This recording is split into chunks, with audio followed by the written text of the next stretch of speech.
So, where where we left off last time, the bagpipes. Currently, Alice is not with the rest of you.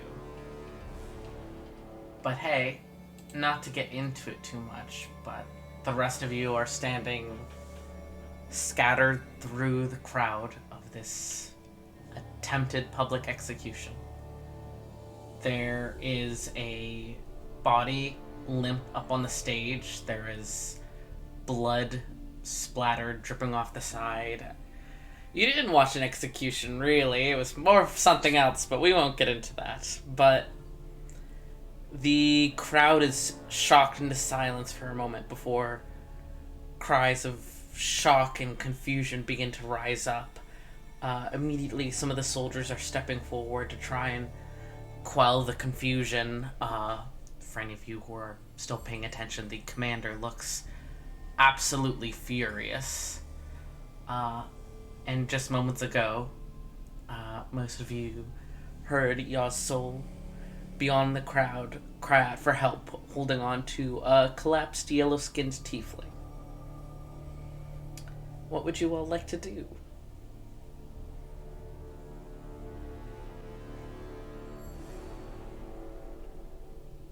Um, can I run up to the tiefling and try and heal her? Do you want to heal or do you want to do medicine check to see what's going on? Medicine check. Alright, go ahead and roll medicine. For those of you No, who don't have your sheets up. I also forgot my dice. Oh no! Oh no! Well Well, done. we do have the dice bot. That's true. I also didn't have my sheet up. It's like that. Yeah. Listen, it's because I was trying to get onto D&D Beyond on my laptop and it wasn't working, and my phone's out of battery, and I've got a cat. Real? Yeah. Imagine having a cat. Isn't that wild, Chimchar?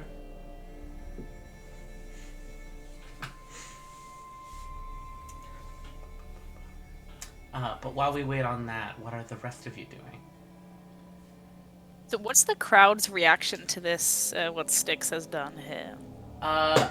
Shock and confusion, mostly. Most of them had been aware that some form of death was about to occur. Not that form of death, but hey, things happen. I'm asking for your... No, you're fine. I'm just asking for your initial knee-jerk reaction. Okay, I was gonna ask to see what Creed's reaction is to this. It also seems to be confusion. And right, okay. Annoyance, though not nearly as much as the commander, who looks like red-faced furious. Right, okay.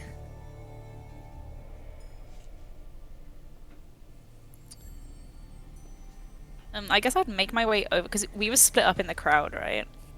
Mm-hmm. Yes. I'm gonna make my way over to Shoshin, just to try and, like, reconverge the group. Mm-hmm. So I'm heading towards Shoshin. Hell yeah. Alright, with that medicine check, Tori, hurrying over towards Yaw's soul, who initially, they kind of jerk back from you, but then seem to, like, recognize you from when you two briefly met. Looking over this yellow-skinned... It's okay, I'm just here to help. Ned. Looking over this yellow-skinned tiefling, she seems, at initial touch, very feverish. She's not dead nor dying, but the skin is intensely hot to the touch, and is unconscious by means unclear to you. Maybe illness, maybe a spell, you're not entirely sure. But you do know she is not in concern of dying at this moment.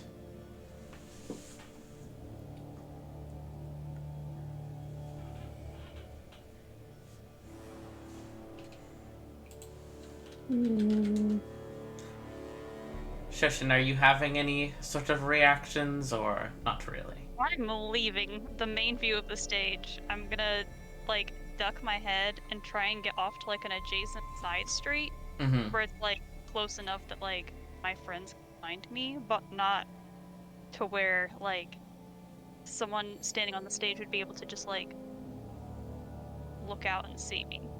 Sure thing. Normally this would be stealth with disadvantage, both because of your armor and because of your sheer presence.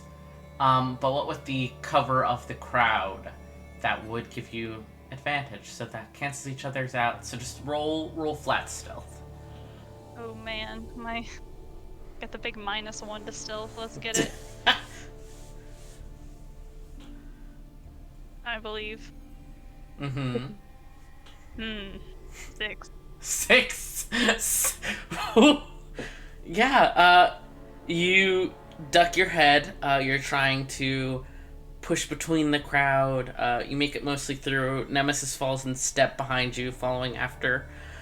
And right as you get clear of the crowd, there's a few people who are trying to calm the crowd, gesture which way for them to go. And you clip shoulders with one of them. And they kind of give a cry of surprise and annoyance. And you meet the eyes of Carol, who... Not this guy again. who instantly narrows their eyes. Do you say anything? Nope. They give you an up and down look, take in Nemesis behind you. Well, at least you know what happens now. And they step around you to continue back towards the crowd. I've been new.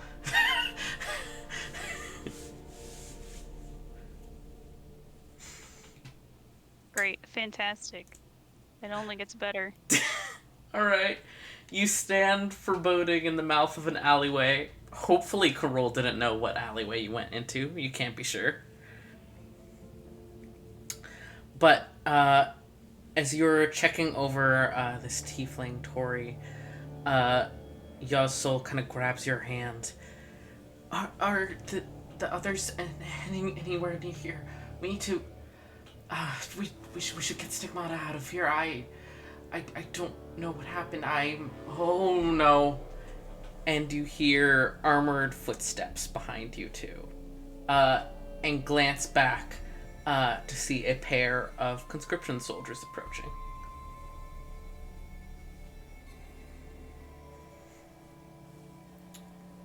Okay.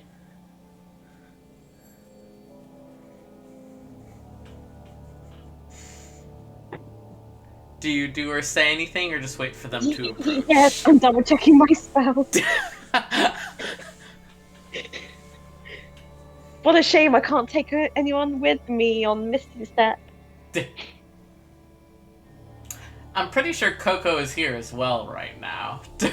Oh shit! Right. Fuck. Sorry. Soup. Soup was so. Did Coco go with Tori? Yeah, we'll say Coco went with Tori. Coco's very short, so Coco's just clinging to the shortest other thing they could find. Coco. I'm going to cast Detect Thoughts. On this dude. One of the soldiers approaching? Yeah. Alright. They both have, like, the facial expressions of, we are doing our job, we are concerned about this citizen who has collapsed. Right. But when you detect thoughts, there isn't, like, a save or anything for the initial one, right? No, it's surface level. Surface level, he recognizes Yazul as a member of the Onyx clan, and is suspicious of whatever's going on here. So yeah, it's like what's on its mind in the moment. Yes. So Okay. you're not really sure if there might be more depth to him being suspicious, but he is certainly wary as he approaches because he knows who your soul is. He's a little bit sauce. Saucy baka. Okay. Okay, I'm gonna roll up. Mm-hmm. Because I have -1 charisma. Can I just say that Tori stands just in front of Yodsu and Sigmara? Mm-hmm. Sure thing. Just kind of in slight defensive stance. I'm not gonna take a defense. I'm gonna be really chill. I'm gonna like pop out my elbow like I'm leaning on a bar countertop. Yeah. And like if I had a hip, my hand would be on it, and I'd be like nodding if I had a chin. Mm-hmm. Like clicking, signing, like what, like hey, what's up, toots, kind of thing. Yeah.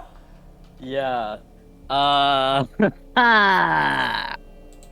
Excuse me. How can we help you, gentlemen, today? That's the voice. They kind of falter at the odd sight before them that is Coco. I'm completely normal. I don't know what you're talking about. And the one that you had detected thoughts of says, "Are you all right? Seems that someone has collapsed. We would, of course, want to get them to medical attention." Yeah, of course. This here individual just so happens to be part of, them tall people, like the ones that are kind of in charge around here. I'm not sure to quite the specifics, but they say they've got it all handled. Right. Or at least that is, at least to my understanding. So, I think it would be best if you all came back with us to one of our tents, our medical tents, of course. I did a medicine check. It seems to just be a fever. I think that this being should go back to their room or where they're staying and just relax for now. Are you claiming to know where that is? No, I just saw someone in need and went to help, just like you have. If you cannot verify that you know where this person lives, are we supposed to take you at your word that you are not abducting an innocent? And as he starts to insinuate that, your soul like straightens up behind you, Tori. We're with the Onyx clan. Leave us alone, or else. Really intimidating. Oh yeah. Sorry. Sorry. No, you. That is a correct read. Your soul is like shaking, fists clenched by their side. Okay.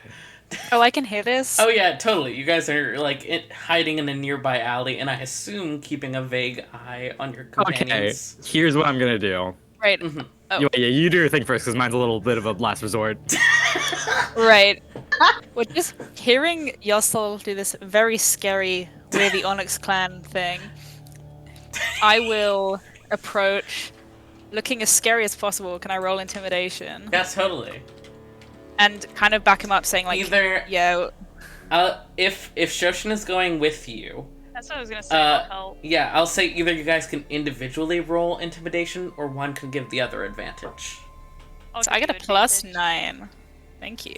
Yeah, I'll give you the advantage. I love this. Both Tori and Coco, like short, like, grr. And Nemesis and Shoshin just. Yeah, I'm honestly, very intimidating. Please believe me. before I roll, I'll let you know what Nemesis is attempting to do anyway. Mm-hmm. He's walking over, looking very scary, nodding along with what you're saying, what yours are saying, Mm-hmm. and he goes, "I'm sure we can handle matters in our own home. Thank you for the assistance, though." And then that is 28. Slay. My other roll was a 3. I got a 3 and a 19, so not bad. The main one who had been speaking, the other one is just kind of like by his side keeping watch. But he kind of like takes a reaction step back. What? Right, we're just trying to help. It's looking out for the best of Sorum and its citizens.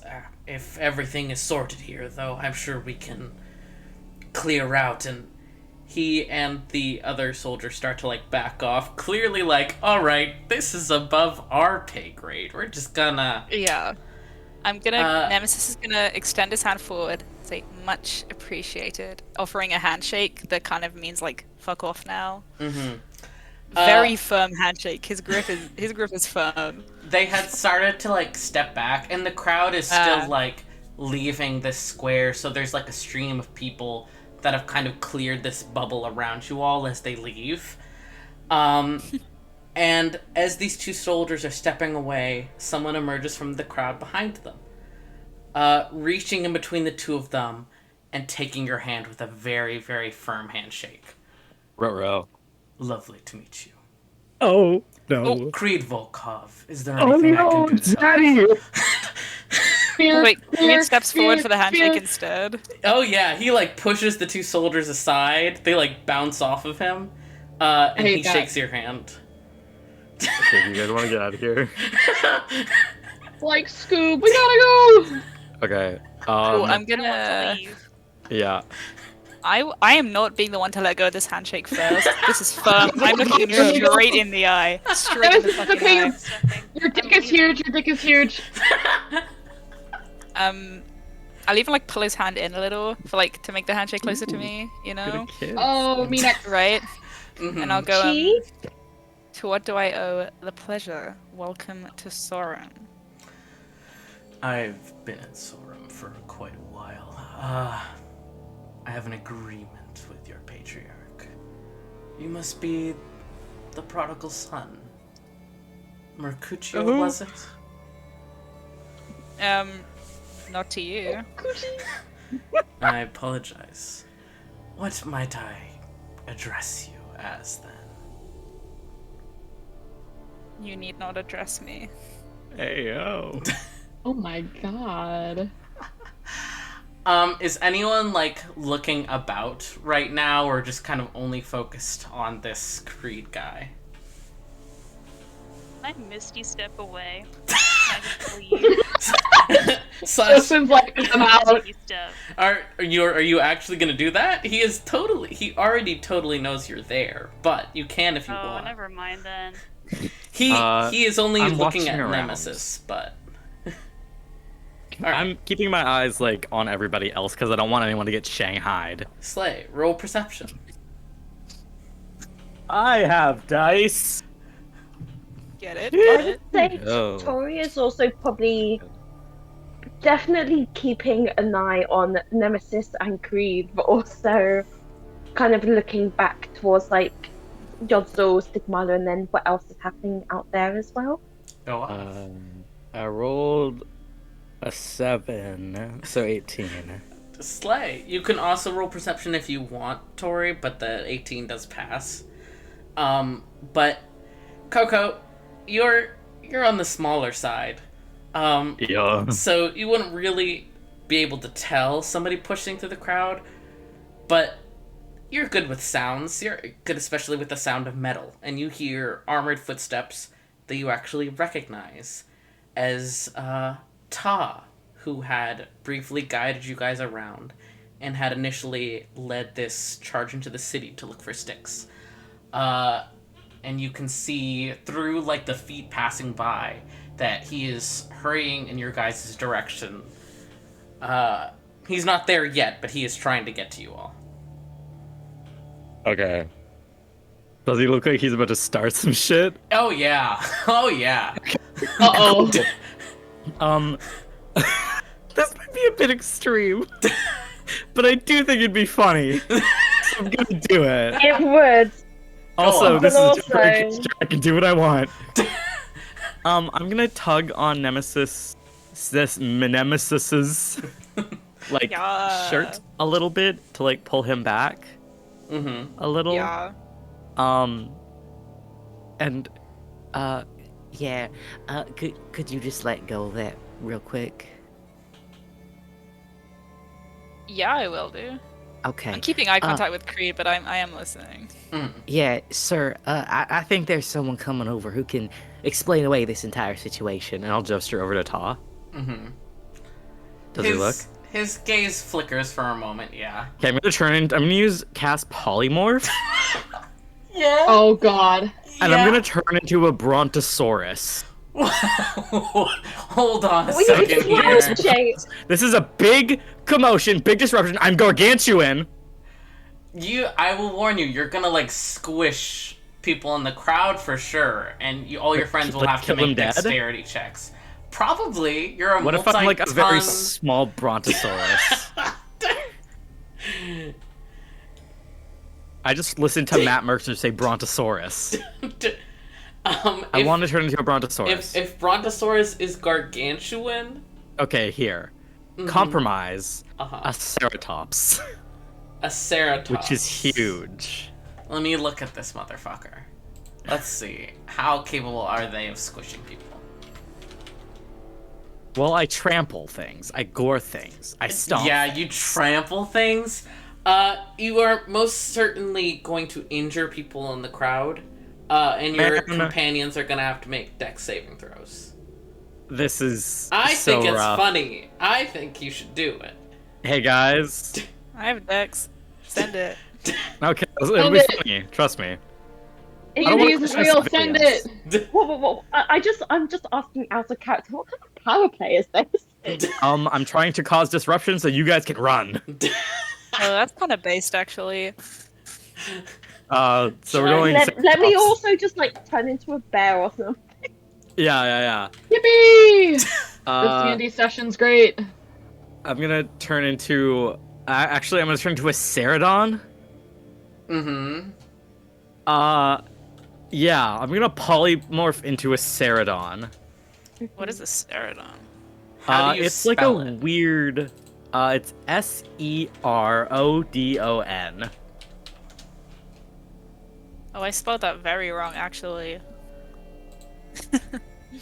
Can I?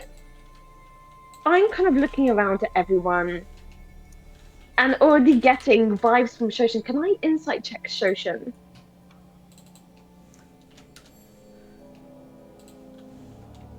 Yeah. I mean, go for it.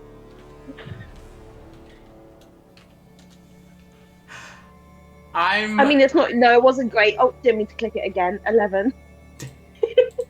Is it gonna be like performance or deception to make it look like I'm not having a panic now? What? I think deception. Since I'm assuming you don't want Creed to know that you're freaking the fuck out. That's a 6. Wow. Yeah. Rolling 6s today, guys. Let's get it. Yeah, one more and you'll have the unholy. Yeah, consistency. Okay, so Tori seeing Shoshin, who she has never seen like this. You've also never seen a ceradon.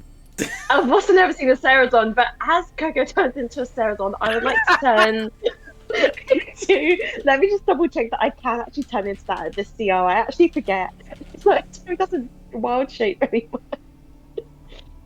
Hold on, let me double check. I think I can turn into a bear. You could probably turn into like. Let me check for you. You do your What thing. are I'll we- check. I'll check bear stuff. I'm in charge of all bear things. I think it's doable.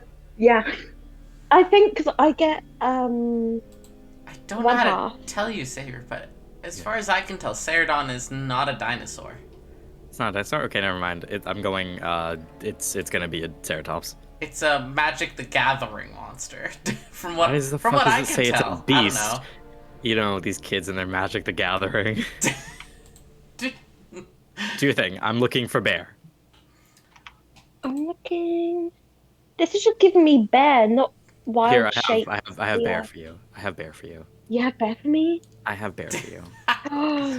Oh my goodness. Let me get you bear. I got bear for you, baby girl. Here's bear. Oh, I love bear. What's the CR? Half. Great. Yes, I would like to turn into a bear. All right. So And my child. to clarify, She's Are- adopted. are both of you wild shaping right now? Right? I'm polymorphing. Polymorphing. Okay. And what are you polymorphing into? A ceratops. A ceratops. All right. So,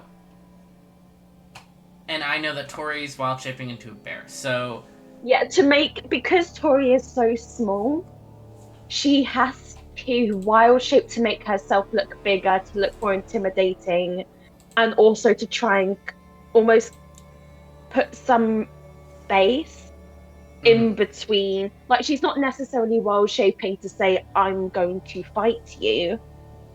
It's a wild shaping to create a space between yes, I my understand. friends and I everyone understand. else. You Yeah. don't have to roll anything. Coco, I just want you to roll me a D100. Cool.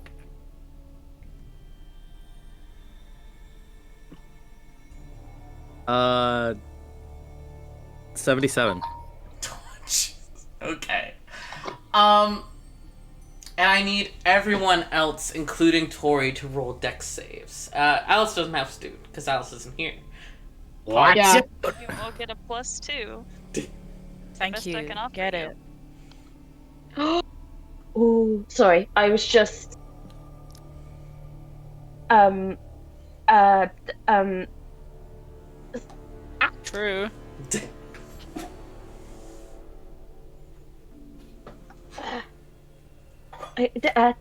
I make the dex save as the bear since I'm the bear now? Yes. Yeah. Okay. And you get a +2 also. Yay. That is 10. My D4 is missing. This is so sad. Chimchar. I guess I have to go up a die. No. True. Oh. Oh. Do I get my proficiency still or no? Not as a bear. Not as a bear. Okay.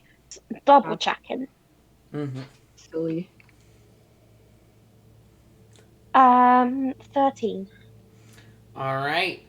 Rest in peace, guys. So, Nemesis, you're fine. If anything, you can grab the back of the sudden metal ceratops and use it to swing yourself out of the way. Let's go. Shoshin and Tori, though, as a bear, oh, trust me, I'm getting to that. The prone stigmata who cannot move. Yeah, this will be fun. But, so, Shoshin and Tori, you both are going to take half damage. So you're going to take, let's say round down, so 7 damage. Mm-hmm.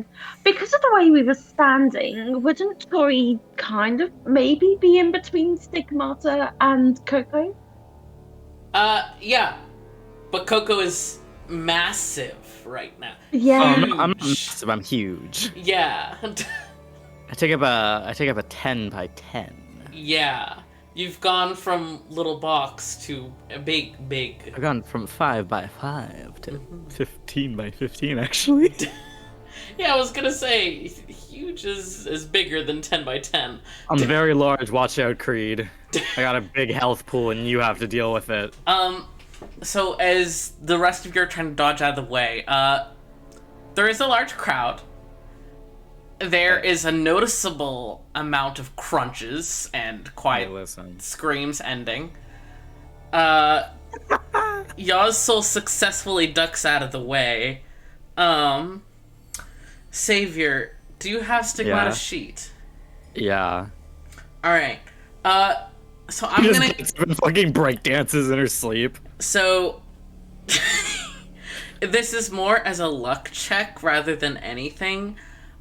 So roll me a dex saving throw at disadvantage. Cool. Either way, you're going to take half damage, but... I rolled a natural 20 and a 14. Jesus!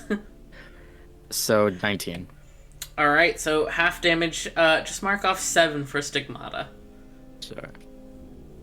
maybe a few fingers, at a time. Okay, yeah, it's Hey, fine. how It's much fine. how much damage did you say for Tori's Shoshin? 7. 7. Also 7. Okay. Yeah, 'cause that's half. All the commoner stat motherfuckers, though, they're having a time.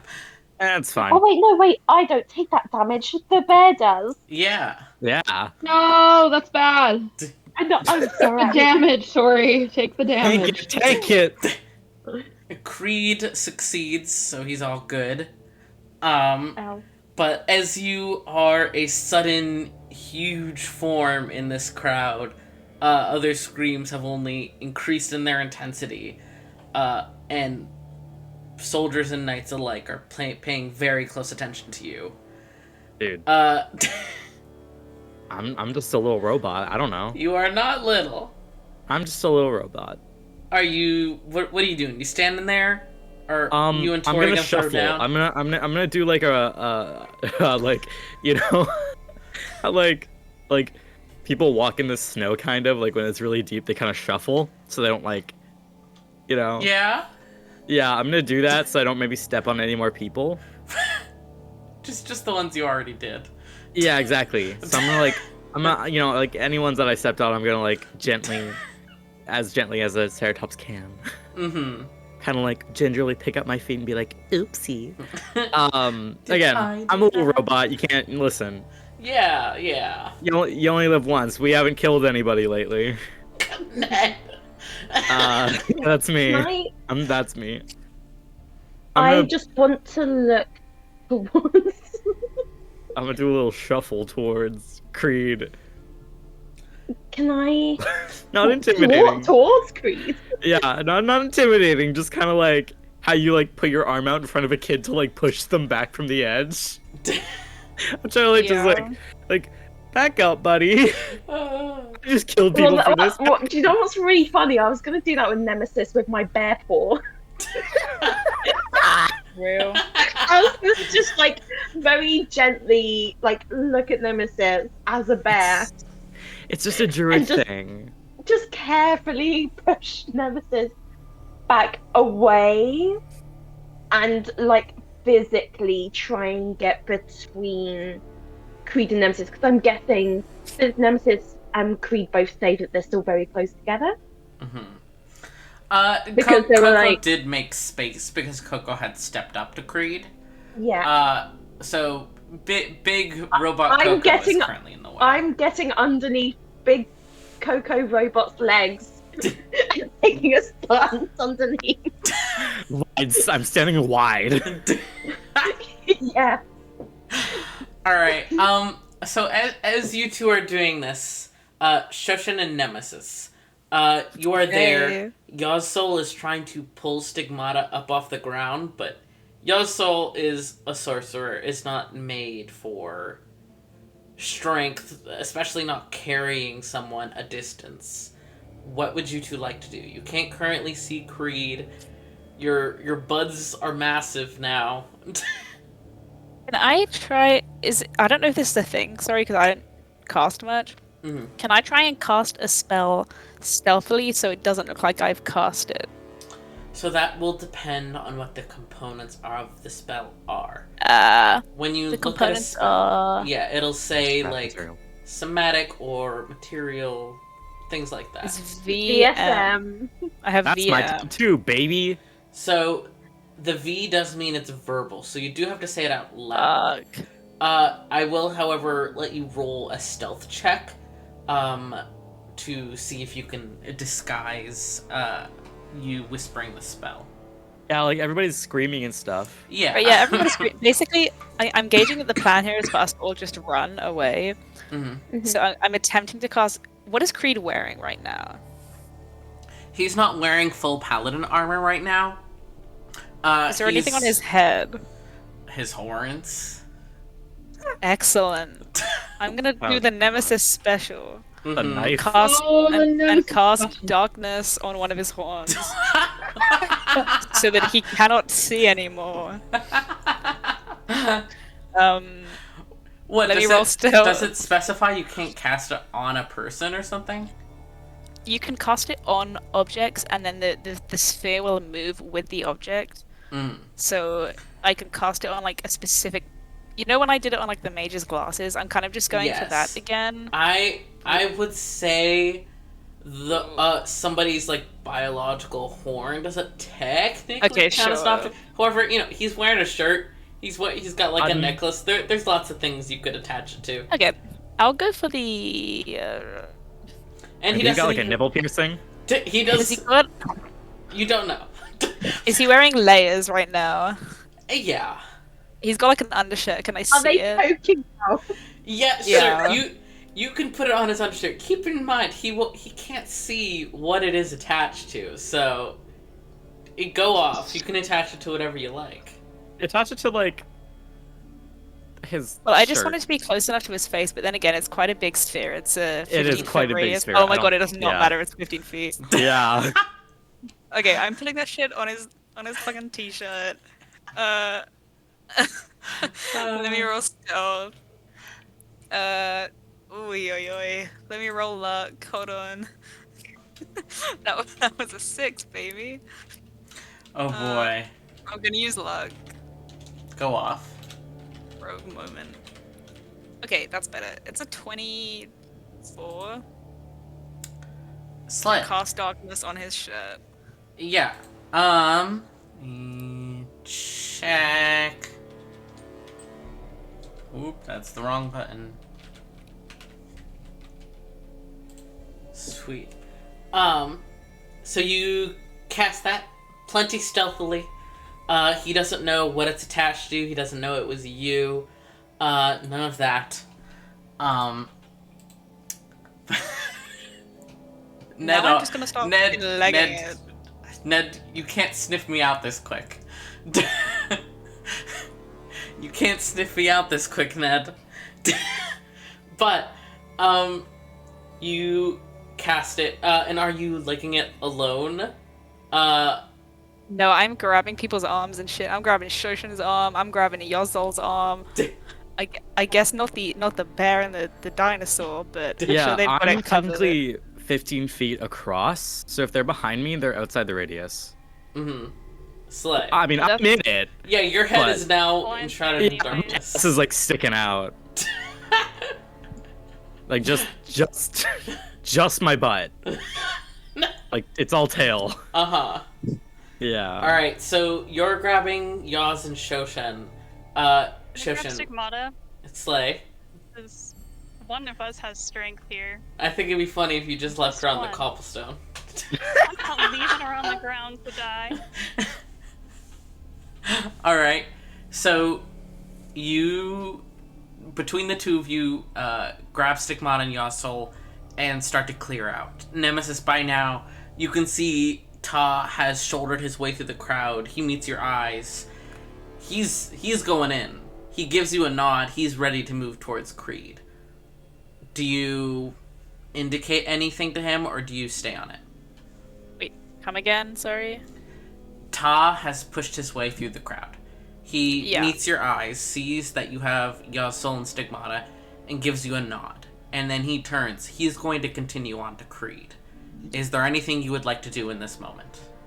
Yeah, Nemesis sees Ta with a serious look in his eyes, comes to a screeching stop.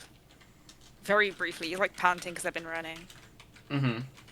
Pulls the knife from his horn, offers it to Ta, and says, "Do him proud," and he keeps running immediately. Work. He takes it wordlessly, gives you another nod, and the four of you begin running.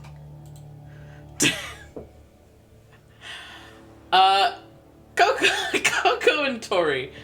Yeah, Tori, get out of here! I got it! You are both facing down Creed, who took a few steps back to get out of your space, but is now enshrouded in darkness. There is a heavy sigh, and then he says, not shouting, so Nemesis and Shoshin can't hear, but mainly you two can. I can still see. I'm not going to chase them down. I don't wish Oh my- violence upon you or your friends. God, he knows magic. He do know magic. How is he seeing? Out of character curiosity. Ned knows. Or like true sight or some shit. Oh yeah, devil sight. It's Yeah, only I like figured. sight, yeah. Oh. Ned sniffed me out within like seconds. Yeah, I figured. Well, it was worth a try. It was was. worth a try. And hey, now you know more about him, specifically what he is. That's true. Oh shit, yeah. That's terrifying, actually. That means he has a patron. Yeah.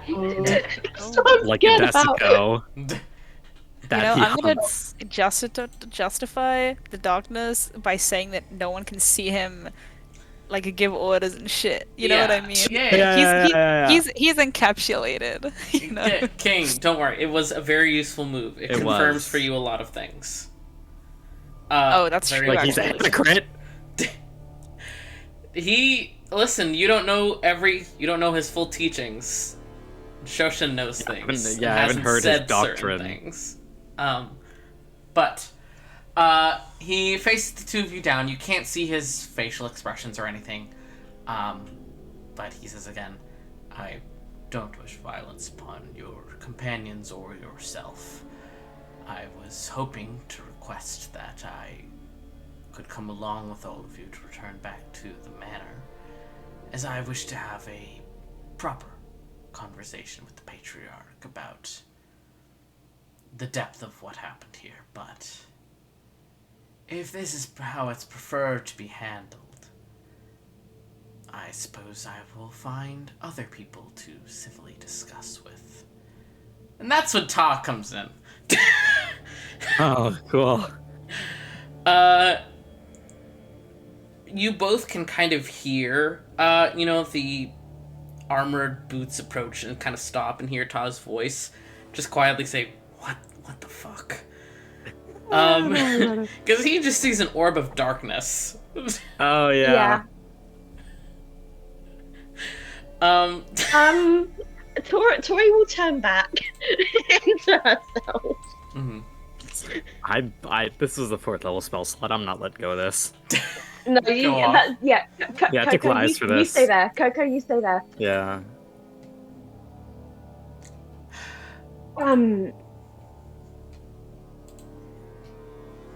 Whether you wanted to talk about this civilly or not, you still put a man to death. Man, assuming gender. I'm kidding. My man, Uh-oh. as in human. Yeah, new gender, human.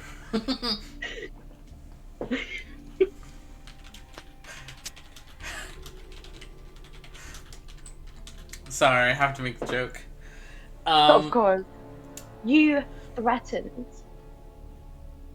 the wedding. You threatened the civility of everything that you've done here.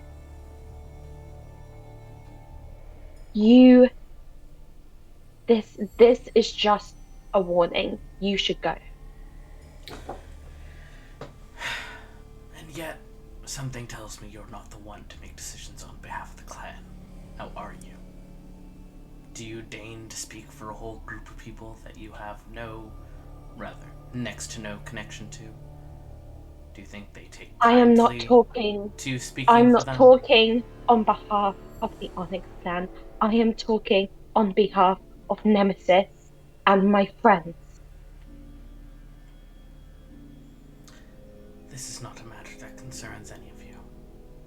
If you had known Styx, you would have known how needed this was. Unless, of course, you claim to be allies with Desico who seek to murder and destroy. I know you know what they are.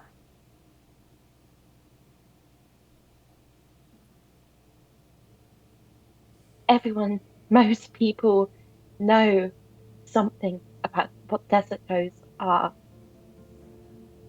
And just because I didn't know someone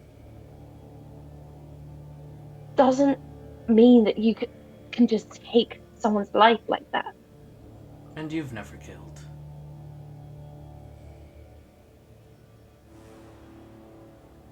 feel like that's not the conversation we're having right That's now. definitely not. Do you think yourself fit? And you can't see him, Tori, but you can feel the presence kind of like take a step closer. Not threateningly, but making himself known. I'm gonna crouch Mhm. over her more. Yeah. Do you think yourself fit to judge people? Are you ready for that weight upon you? I'm aware people don't like the band, especially myself. But I'm ready for that hatred. I'm ready for that judgment. If that's what it takes to protect people. But if you're so aware of it, why would you do this action at a time of prosperity between two people? Could you not just wait? This is the only time Styx has been in public in quite a long time. Would you ask that I put a single wedding above the safety of this entire city? I would think that quite hypocritical of you. I'm not looking to be liked. I'm not looking to be understood. I will do whatever it takes to keep all of them safe. To even keep you safe. Now, I believe there's someone here who likes to speak to me, and I'd rather, get rid of this. And he gives a snap, and darkness dissipates. I'm gonna drop my polymorph. Mm-hmm. But I'm gonna drop my polymorph and wild shape Yeah! into Lay him out, Coco! Lay him out! into a very small fox, Mm-hmm. Oh. like a white fennec fox. Mm-hmm. And I'm gonna it's gonna be like the wild shape, the polymorph drops, and Coco's in the air suspended, and then I'm gonna cast wild shape suspended and drop onto Tori Mm-hmm. as a very small white fennec fox. Can I just catch Coco? Yes, sure. The name is Bond. I'm gonna give her a little hug around her neck. Aww.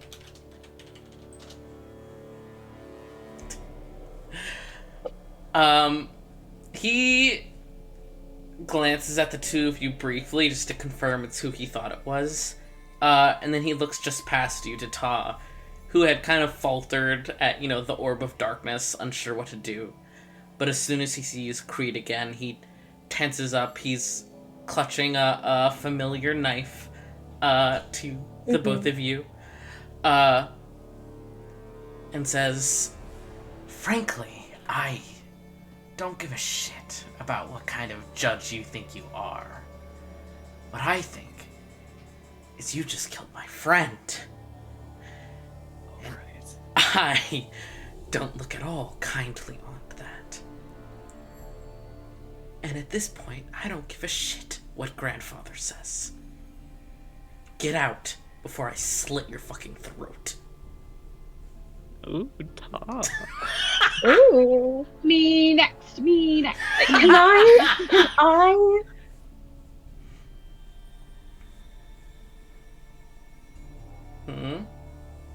Hmm? So I would have kind of stepped aside to allow Tar to kind of enter. Mm-hmm. Can I put just a very gentle kind of so I'm gonna tuck Coco like baby fox in one arm, like how we go Chimcha. Yeah. and then my other hand on Tar's back and just whisper, just in case you need to make a quick exit, and I would like to cast Longstrider on him. Mm-hmm. Just to give him, I guess technically, 10, is it 10 extra feet? Yeah. Yeah.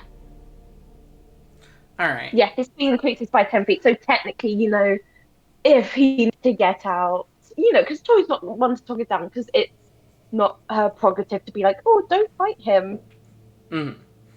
Yeah, Creed kind of tilts his head at you, watching, and then says, "One heir has already fled. I would hate for this to come to an aggressive conclusion. So I know that the clan has a bit of issues right now deciding on an heir.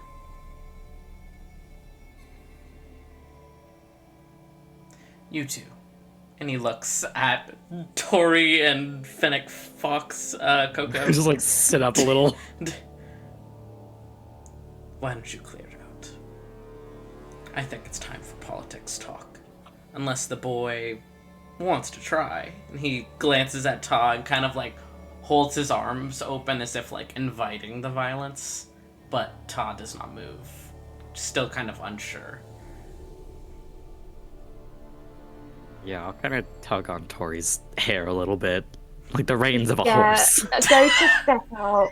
Can I just try and just whisper to Ta again? Mm. And just don't allow him to entice you to a fight. Nemesis still needs you. He doesn't say anything, but you see his grip on the knife tighten. Tori recognizes the knife, right? Oh yeah, totally. Yeah. Oh yeah, absolutely. Okay. You've spent enough time with Nemesis.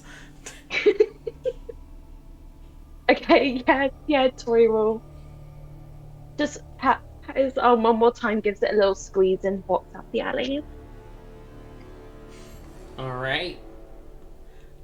You walk or you run? I'm walking. I'm not letting Creed think I'm scared. Alright. You leave. Do either of you look back at all?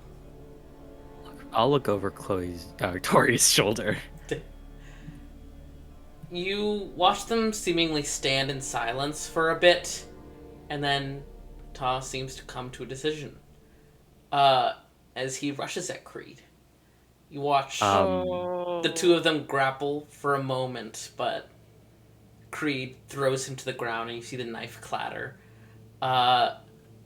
Creed kind of raises a hand and you see a spark of magic as chains kind of wrap around Ta's arms and hold him down.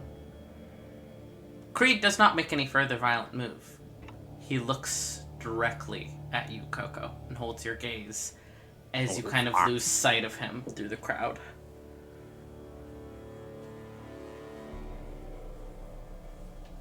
Do. So. Bruh. To be clear, Mm-hmm. this is what Creed was staring at as I disappeared through the crowd in Tori's arms. Yeah. But metal. Yeah, just a creature. I like to think that the fox, because it's white, you are made out of like aluminium. Yeah. You're like slightly shiny in the light. Yeah. Hold on, I'm trying to figure out how this fucking bot works. Don't look. This is what Coco looks like. As a Fennec. Just very, very small, big fucking ears.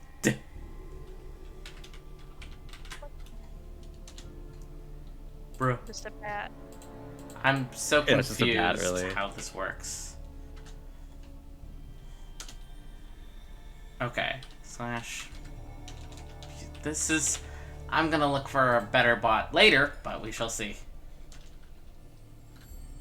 Sorry, I'm just sending pictures of foxes now.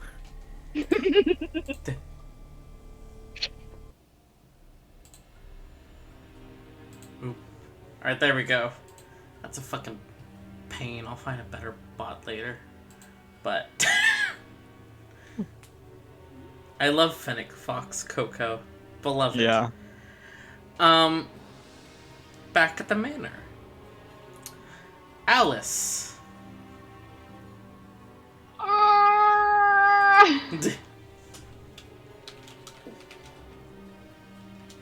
Sorry.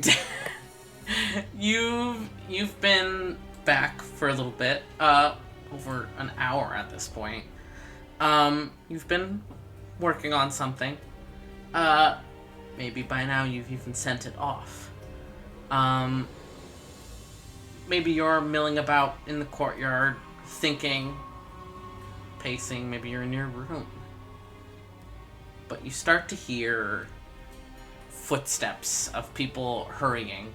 And the whole manor had still been in, a disturbance from the kidnapping that took place earlier. But it seems new. You can hear people with, like, fearful whispers, unsure of what's going on. Are you going to try and listen into what happened, or are you ignoring it? Absolutely, I'm listening. I got my ear pressed to the door. Are you in your room then? Yeah. Slay. You press your ear to the door, listening in on what's going on outside, and you start to catch snatches of what people are saying. Apparently a runner has arrived from town center. An execution was going to happen. And then it didn't happen. Apparently, in order to escape execution, the criminal took more drastic steps in their own hands. You hear people discussing this, horrified about, one, why someone would do that in that situation, and two, wondering what this means for the clan. And people seem very stirred up. You hear another whisper of, like, wasn't that a close friend of Todd? What do you think the clan will do? Will we go to war? What does this mean? And then you're not close to the front gates of the manor where you are right now. You're in one of the residential wings. At any point, do you leave your room or do you stay there?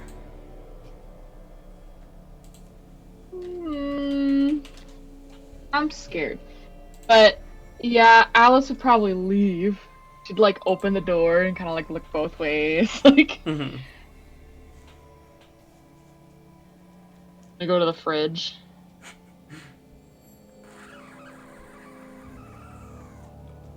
Just to kind of see where everyone's maybe gathering in regards to this information. Yeah, people seem to be heading towards the entrance hall, as there are people here and there hurrying back from this from this attempted execution, and they're bringing news of what they saw and experienced. And as you're kind of lingering at the edge of the hall, listening in, trying to hear if you hear any familiar voices, the gates burst open again, rather the front doors, and you hear Soul's voice saying, "We need a medic. Something happened." As Shoshin and Nemesis, you two get back. Shoshin carrying Stigmata, Nemesis with a tight grip on both you and Soul. Getting back to a very confused and nervous and full entrance hall. What would you guys like to do? Oh, fuck! Whilst whatever happens here, can I take off to try and find Satsi? Yeah, you're not saying anything and just taking off? That is correct. Alright. Right away, shoot off in the direction you last saw him, which was the reception room, where he receives people. Go ahead and roll, let's say perception check. Sure. Sure. What? Oh, 23. Today's my day. Awesome. You start that way, but as you're passing one hallway in particular, you pick out the voice of your grandmother, Richu, and kind of redirect your attention. And upon hurrying down that hall to see if maybe Seitzi is with her, you discover that he is indeed. He's hurrying in the direction of the entrance hall as well, with his wife at his side, and Ishu, the town mayor, and his daughter, walking besides him. All very, fast walk, heading in the direction of the news. And all three of them kind of, startle at seeing you. And Seitzi speaks. Nemesis, you went with Tal, right? What happened? Styx is dead. Creed is with Tar, and I don't think that anything good is going to happen. They're in the square now. There's probably still a crowd. I think we should go. He immediately looks concerned, and looks to Ishu, who gives a quick nod. I'll gather some of our men who remained here. Chivalry will also probably be happy to help. And she hurries past you. And Richu kind of mutters something to Seitzi and also peels off. And the patriarch refocuses on you, Nemesis. You said Taz alone with the Sir Knight? Is he DM? I don't remember. You hadn't seen any other clan members at the time. Right. Yes. He's alone.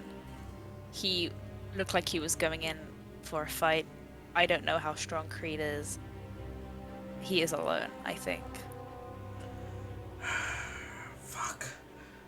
Right.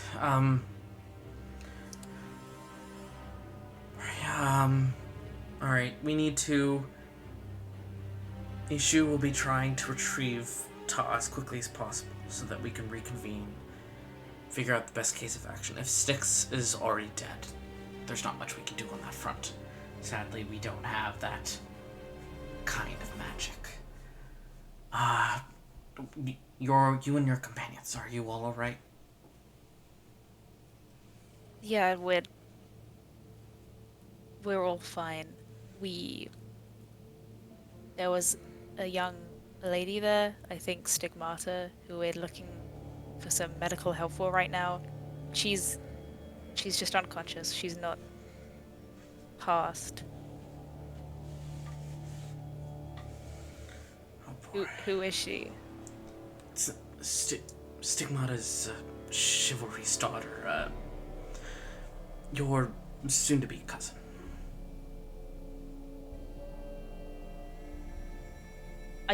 I'm sure she's fine. We have people on the case. He's growing agitated because they are not currently moving in the direction of Tar. No, Seitzi had kept walking and had gestured right, for you okay. to stay, keep pace with him. Okay, perfect. He is less agitated then. You say Styx is dead. Did they execute her? Sorry, them then?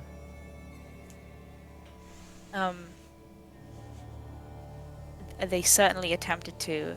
I think Styx wanted to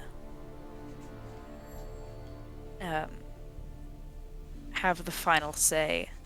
They died before they could be killed. I'll put it like that. That is troubling. He seems to falter at something, as if hearing something in the distance, and he gets this kind of far away expression, as if listening to something. And he stays there for a couple heartbeats and then seems to return to himself and kind of shake off his shoulders. Right. Yeah, I vibe. Can I vibe check that? What was he doing there? Go ahead and roll. Let's say, I'll tell you this. You'll get 2 different things from these. You can decide which. You can either roll insight or investigation. Oh, well, I get the same bonus. I will roll insight because I think that if it is what I think he's doing, then that will be more helpful, if that makes sense. So I guess I'll go for insight. Oh my god, bruh, 23. Right, so you said insight? Yes. Alrighty.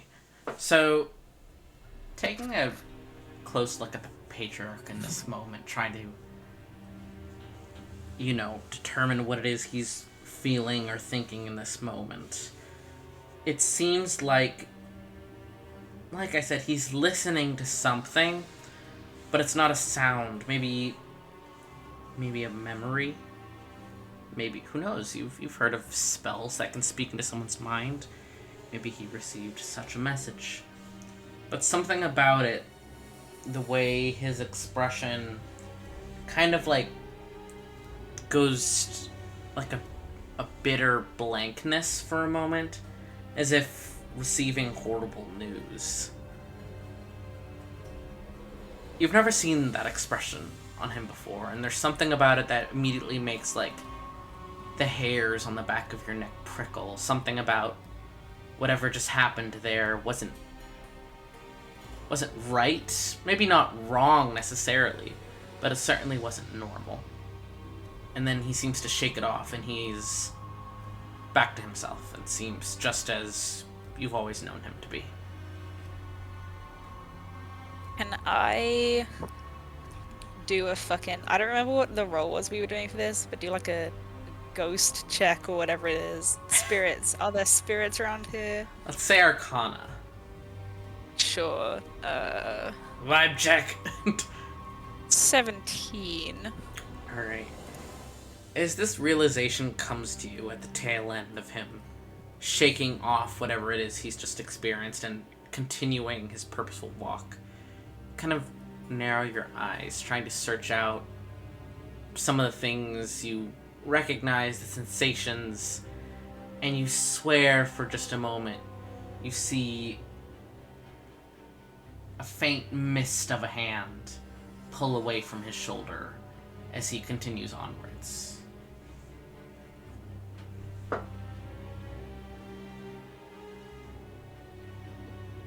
But whatever it is has left him now.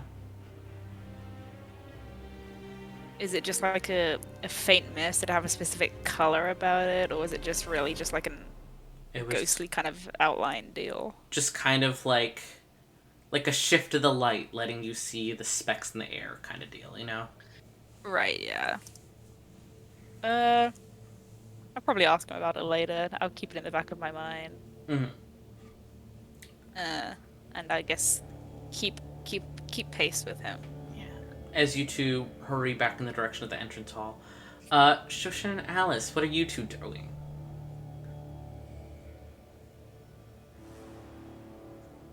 Well, we're a little bit less in a place where we're gonna die. I guess. Is there like...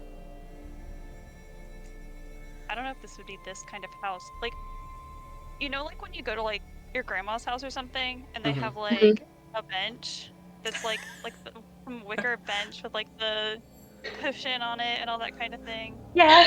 Oh, I can feel it. I can feel it under my ass. Yeah. Oh my Yeah. god. Oh. Yeah, so Is there like a cushioned bench or something around? I don't know what the term for that really is.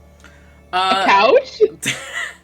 Well, not like a couch, but like, No, you I know. think it's called a oh my god, what are they called? I Hold know on, what they're I'll called. find it. Outdoor entry couch? bench. Oh, it's called like an ottoman or something, I think. Awesome. An ottoman! Yes. Because it's like, I'm talking like a full-size type thing. Yeah. Did I not used to sell Megan and furniture? Savior have one. I know what you're talking about. Oh, we do. Yeah, the nice leather one. So, You look back and forth. You spot one through the crowd. The people gathered around mostly seem to be Thinking like guests. this kind of thing. Yeah, exactly. Most of the people around seem to be guests who are kind of unsure what to do. Yosol is panting a bit after having just run through the city trying to keep pace with you. You have your arms full of stigmata. And the crowd seems kind of confused as you begin to bring stigmata in the direction of that couch. And then somebody kind of shoves through it. As you're... Are you sitting on the couch, or are you sitting her on the couch? Would like to set her on the couch. Alright. As you're setting her down, someone approaches behind you. Excuse me, I'm about to sneeze. Bless you, bless you. Bless Thank you. you. Pineapples. Bless you. Apologies. Jeez. Approaching behind you, and you hear a man's voice say, Is that Stigmata, or is she alright? I'm not really sure. I think they said her name was Stigmata. She collapsed. I was going to try and heal her at least. Before we find a real doctor. You've just been running. I can take care of it. And you watch as the person behind you kind of steps up, and a tanned hand with kind of darkened fingertips reaches forward and attempts a paladin's healing touch, and it seems to have no effect. And as you're watching this person kind of lean forward in concentration, it is a jump scare, as I think you know who it is. Okay. He does not seem to realize it's you. He only saw you from behind. Yeah, fair enough. Well, back up a little bit, then I guess let him do his thing. Shoshan's just getting jump scared from all sides. The tough one. It's bad I'm gonna go into cardiac arrest by the end of the day at this rate. Yosel kind of hurries over to you two. And they kind of press close to this broad tiefling man and say, Mr. Knight, either of you knights, could I get one of you to carry Stigmata to the medical bay? I'll show you where to go. I don't know what's happening. We have a doctor there. He can take a look at her. The tiefling man is immediately nodding and bends down to pick Stigmata up. Of course. I'm happy to do whatever I can to help. And he turns and meets your eyes, Shoshan. You weren't imagining things. It is indeed salvation. And I will add his name onto his picture. Alice doesn't know things, but Megan does. Yes. I knew it was that bastard. Why bastard? Why I'll bastard? fucking kill him myself. Why? He has done nothing to any of you. What? He has done nothing wrong. I love him. Bastard in a lovable way. Lovable bastard.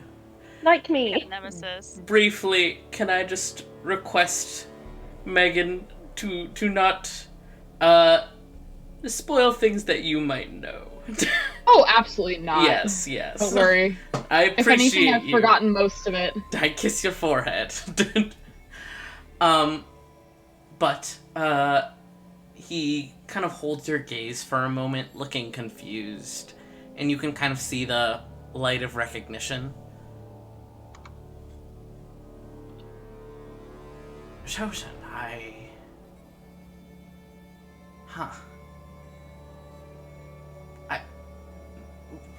have to get Stigmata to the medical bay, my friend.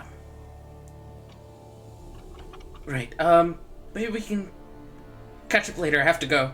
And he hurries past you, holding Stigmata. Also, I joked to Savior earlier today about who I would cast as Salvation, as an actor, and I need you all to know it is Pedro Pascal. Nice. Okay, never mind. Daddy.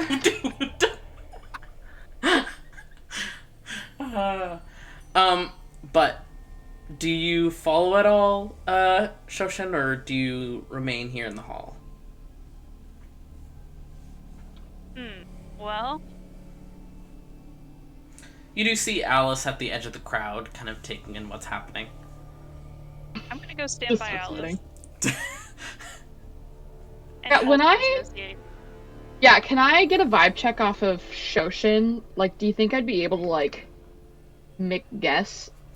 I mean, going off of that 6 earlier, unless, Ned, That you was think... earlier. Yeah, unless you I think can roll it Shoshin has had time to Devoted recover.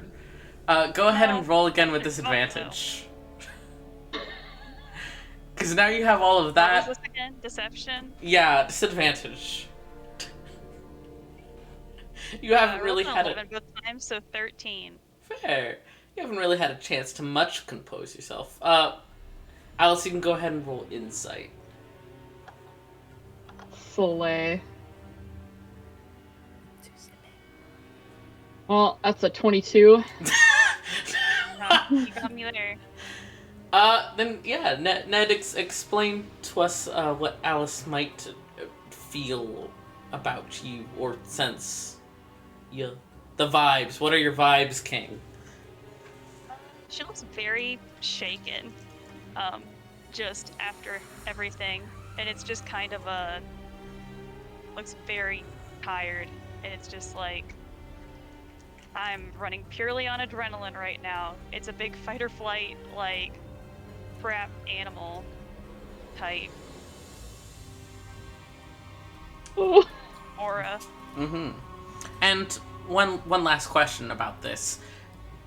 Do you think Shoshin has ever been like this around Alice before, or to this degree? Oh, probably not. Alice, take from that what you will.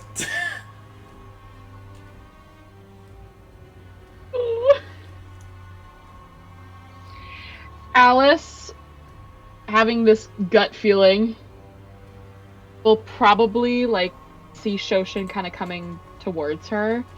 And won't say anything, but would probably just, like, reach her hand out to, like, either hold on to, like, a piece of fucking, like, fabric off of, like, Shoshin's outfit of sorts. To be like, hey, like, I'm here, like, I'm not going, like, just give me the eyes. Just give me the eyes. If you need anything.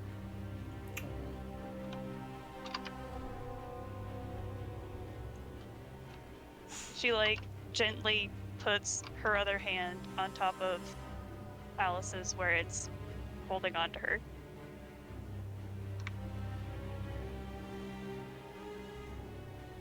I cast fireball on You, like, took me out of my misery. I can't press Good dex night, save. Shoshin. uh, Okay, then I hold Shoshin's hand. hell yeah. You two kind of wait there for a bit. It's not long that you have to wait before as Seizi re-enters at roughly the same time. Ishu is power walking into the room, MILF money and all that. Chivalry at her side with a collection of a few more clan members. And Ishu is giving them instructions that you two can faintly hear. As she says, "Get Ta back, whatever it takes. I don't care if you have to drag him kicking and screaming. This is not the time for him to be making a heroic stand."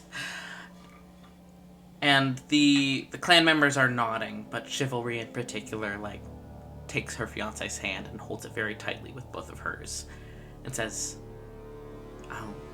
"I'll get our son back. Don't worry, love." And they kind of like touch foreheads for a moment, and then Chivalry is gesturing for the rest of the clan members to follow her as they hurry out the door. And Ishu kind of watches them go, looking like, she's a very put together woman. She's very professional, very sleek, but she looks thrown for the first time you two have seen her. You haven't seen her much, but still, it's a noticeable difference. And about then is when Seitzi and Nemesis re-enter. Seitzi looking about, and immediately stepping over to talk to Ishu. Nemesis, you catch a bit of what they're saying, just him confirming with her that Chivalry and some members are going to get that sort of thing. Somebody else updates him that Stigmata has been brought to the medical bay. And Nemesis, you've seen Seitzi before in times of crisis. Particularly one times of crisis, but others as well. And as you see him kind of take a deep breath, kind of trying to re-put himself together, take stock of what needs to be done. For the first time in a long time, you see his age. You see how tired he is. You see how he struggled to keep up this purposeful pace all the way to the entry hall. You see how his hand shakes. You notice that he doesn't have his cane with him, and he's having a hard time. And you can tell that Ishu notices it too, and kind of moves a bit closer to him as if to subtly offer an arm if he needs it. And you and her meet gazes as she says, "Father, let's get you back to your office. We'll take care of this. Tal will be back soon. I'll sort everything out. Don't worry about it." Nemesis.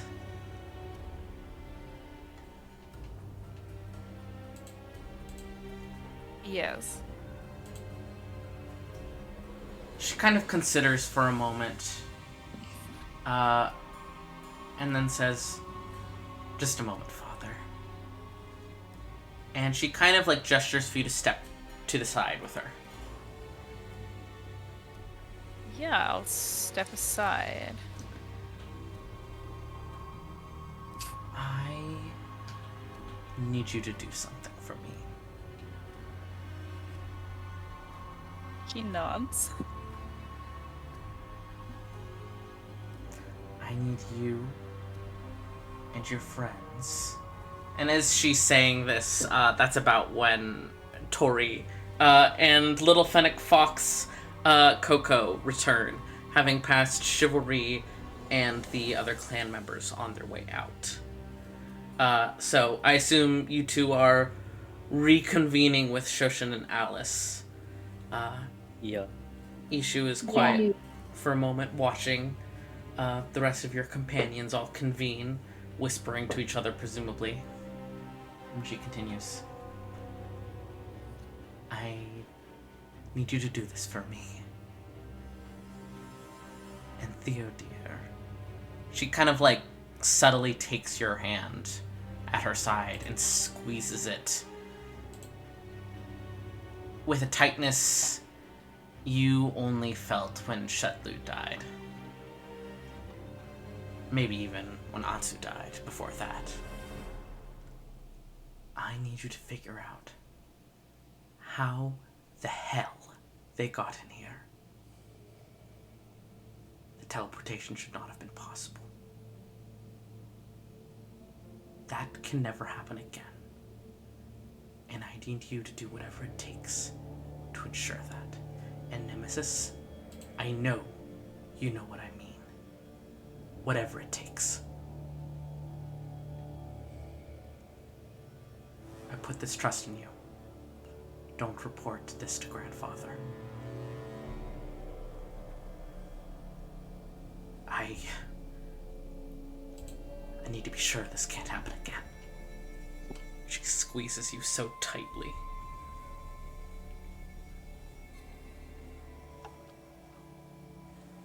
He'll nod understandingly, and say, What if we can't figure that out? How they got in here? Then whoever did get in, whoever did the teleporting, I need your rage, Nemesis. Make sure they can't do it again.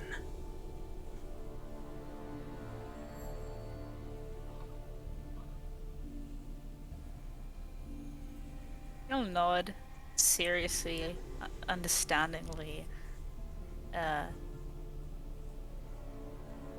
like thinly veiling a kind of a smile that he feels ashamed that is creeping across his face. He just nods.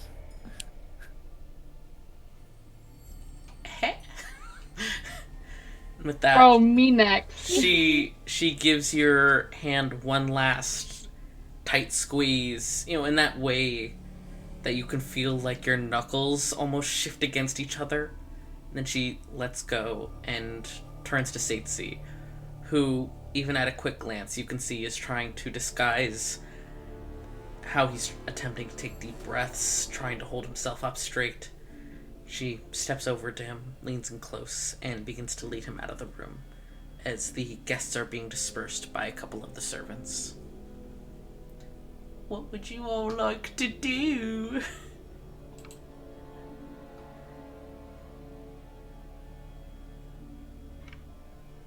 Am I able to take Shoshin, like, out of the chaos?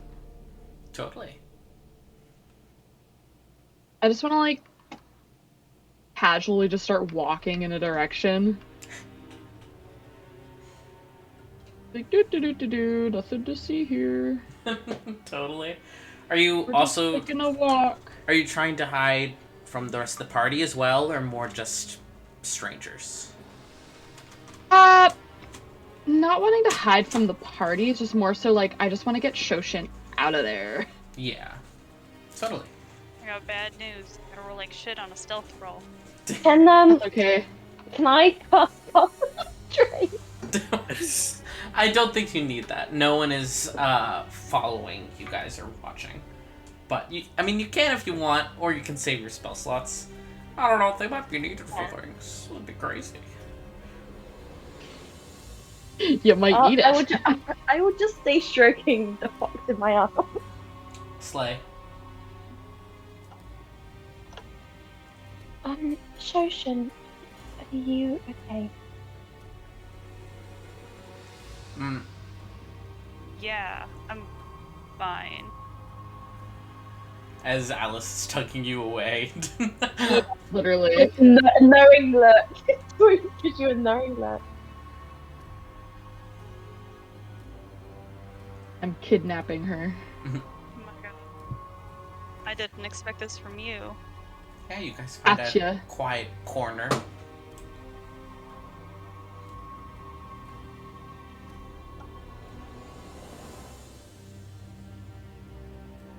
Shoshin, what's going on? A lot, unfortunately. Do you need to sit down?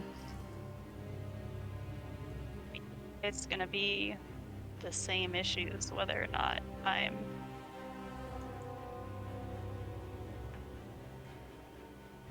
Start holding like it's Shoshin's coin purse. Like,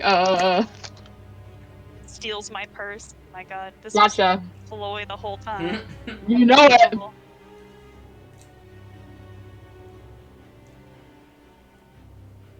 I had hoped for most of this that I'd be able to avoid much contact with the band while I was with you all, but today obviously happened.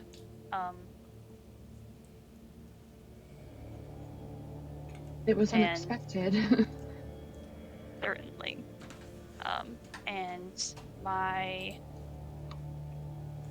commander was at the execution and saw me with everyone and with the person that they, I guess, were trying to stop from leaving after she collapsed. And someone that doesn't exactly like me, unfortunately, saw me in some compromising positions earlier today. So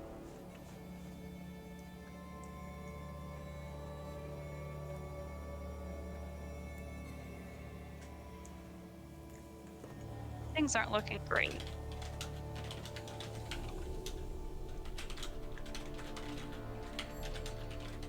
Shoshin, I'm sorry.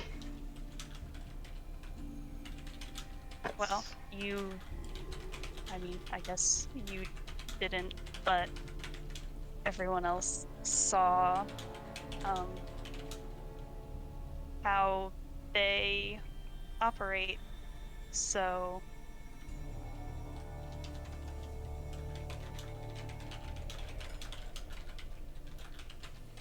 Well,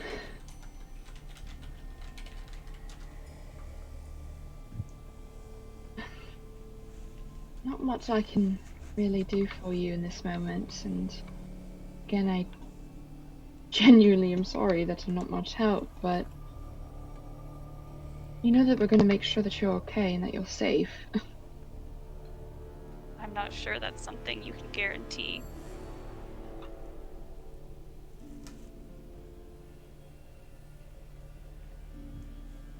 Given I'm at least somewhat aware of what Creed is capable of. And there's a reason why I am not confrontational with him in that aspect.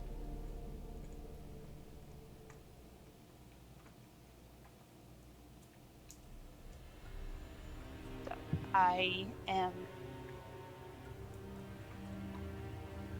somewhat worried about that.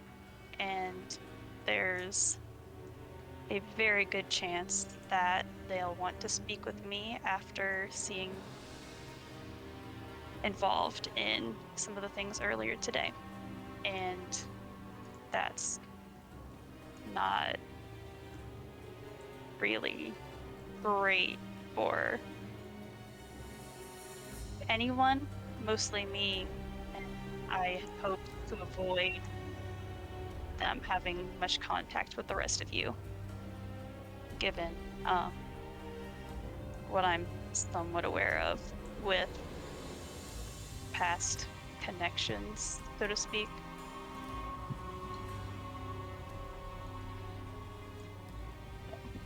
It might not just be me after this.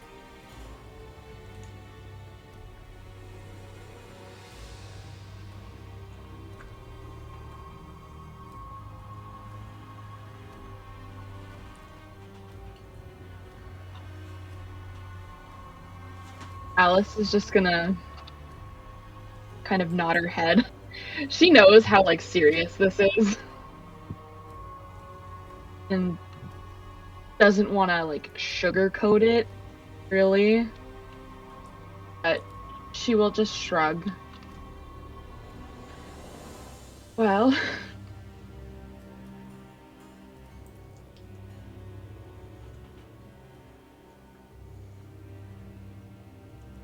I don't think I've ever fought people like this before, so good way to I go. don't think fighting him is really an option, is the issue. It's worth a I shot. mean, he fights Desico for a living, so... And I mean, if you'll we recall, kind of do. I seem to recall our run-in with a dread didn't exactly end favorably for us.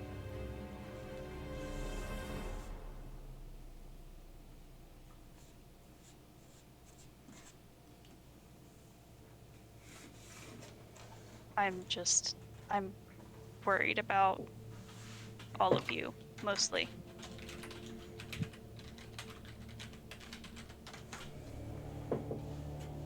I don't think you need to worry about us, Joshin. I think we're more worried about you. to be honest. Well, I'm not sure there's much to be done there, unfortunately.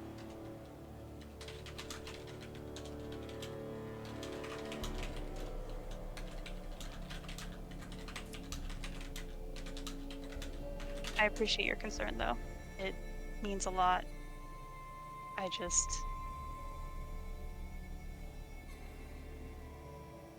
had hoped that this wouldn't happen, but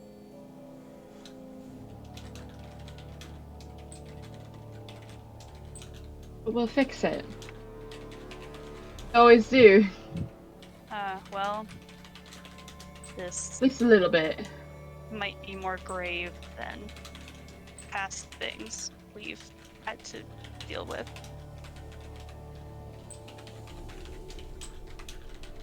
Problems get harder and then we get better. That's just how life works. Yeah. Sometimes things just happen because you get lucky, though. And with any luck, this will end with at least the rest of you getting out of this unscathed. I'm not sure that's an option for myself. It will be an option for yourself. If anything, I can't speak on everyone, but I know for a fact that I will make sure that you're okay. I don't want the rest of you to have to deal with the band, considering there have only been 2 people who have left, and one of them is Wolf, and the other is the man we saw earlier. Which I'm not sure how they managed it, but I think I'm a little too close to them right now to be able to succeed with anything similar. It was possible. It's been done. I don't know how they did it, is the problem. I'd meant to ask Wolf when we got back, but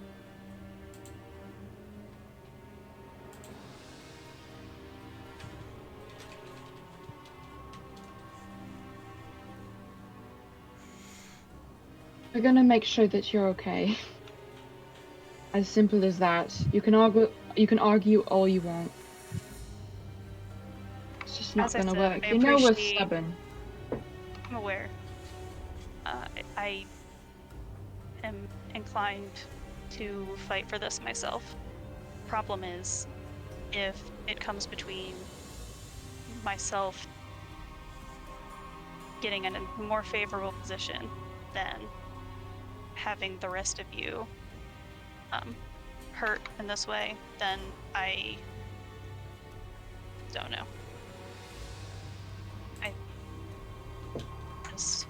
I had wanted to keep the consequences to myself. If Band did happen to learn about the rest of you or anything I'd been doing, but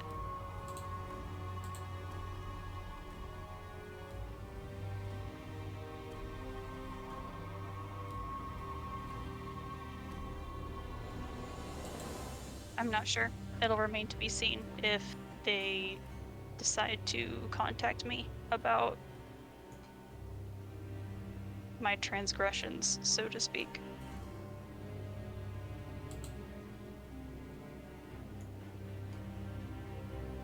Right.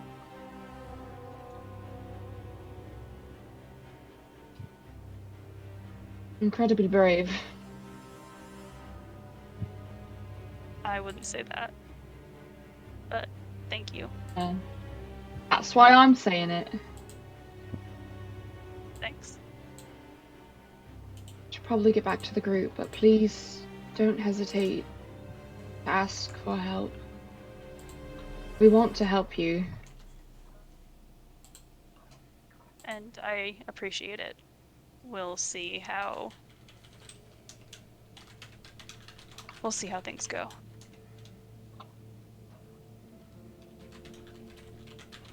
Alice is gonna drag Shoshin back to where the group is. Yep. I mean, Tori hasn't moved. Whether Coco jumped out of her arms or not, it's not up to me. I'm chilling. You're chilling. I'm chilling. Can I pass the metal fox onto Shoshin to try and bring her some comfort? Isn't she like terrified of comfort. Coco? No, she's grown accustomed to Coco. It's Okay. The weird. metal of your armor and the metal of Coco create a beautiful symphony. Wretched noises. Yeah. Yeah. But Coco will That's like when you appear. step on amethyst in like Minecraft.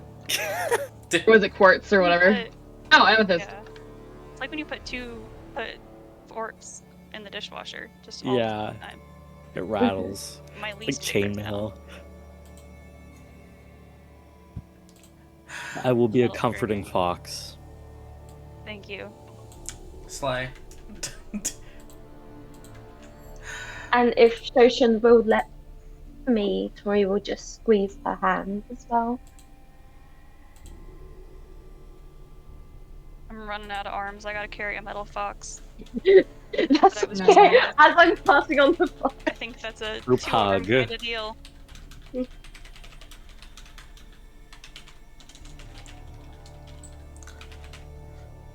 Hold on. Oh, go ahead. Sorry. You're good. Shoshin, I hope that you're okay and you know that you can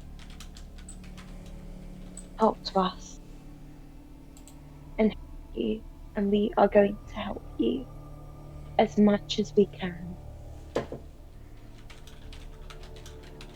Sure, that's a problem that you can help with, but thank you. Well, we're not. As long as you know that we're not going to just leave you to fend for yourself.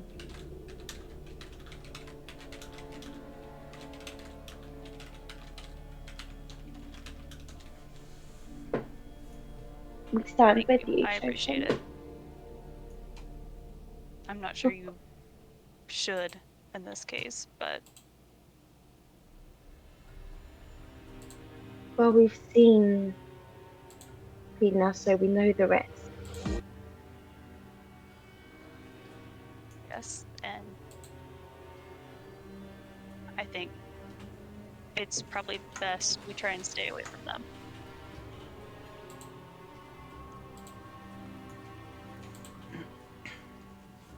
We'll see how easy that is. Alright. I'd say about now is when Nemesis reconvenes. Teehee. Fucking teehee. Teehee. He has a very interesting demeanor about him right now. Kind of maybe the demeanor you've seen him carry in the middle of active combat, though he is obviously calmly walking over to the group. There's just some kind of vibe about him. Kind of what? Say again. Hello. Nothing. Is he looking rather naked without his knife horn knife even, but he's working with it. No, and he says, "I have orders." Ooh.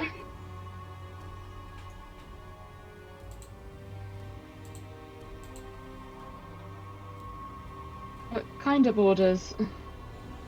I was going to ask the same thing.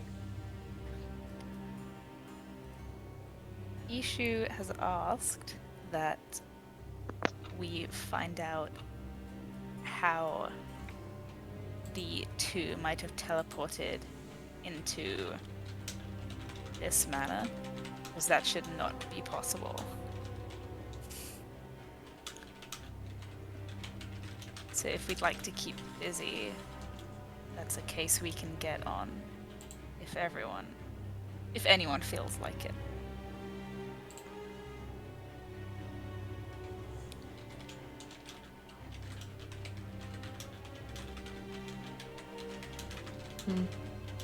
Yeah.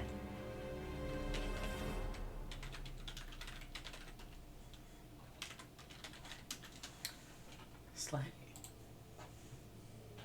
He is not meant. What is that? Me, when my thing I was working on for like 2 weeks becomes relevant. The red string of Oh my god, spoken yeah. word. And We did discuss this briefly. He is not mentioning the alternative to finding information, which is simply murdering the guys. He's keeping that shit to himself. But yeah, Listen, it can be that's what hard he to open up suggested. sometimes. I understand. Yeah. Don't talk to your friends about your murderous intent. It's important. it's important. right, No, you're They right. we all won't have join you. boundaries. I love boundaries. Yeah, that's all right. I think that's a boundary we can share.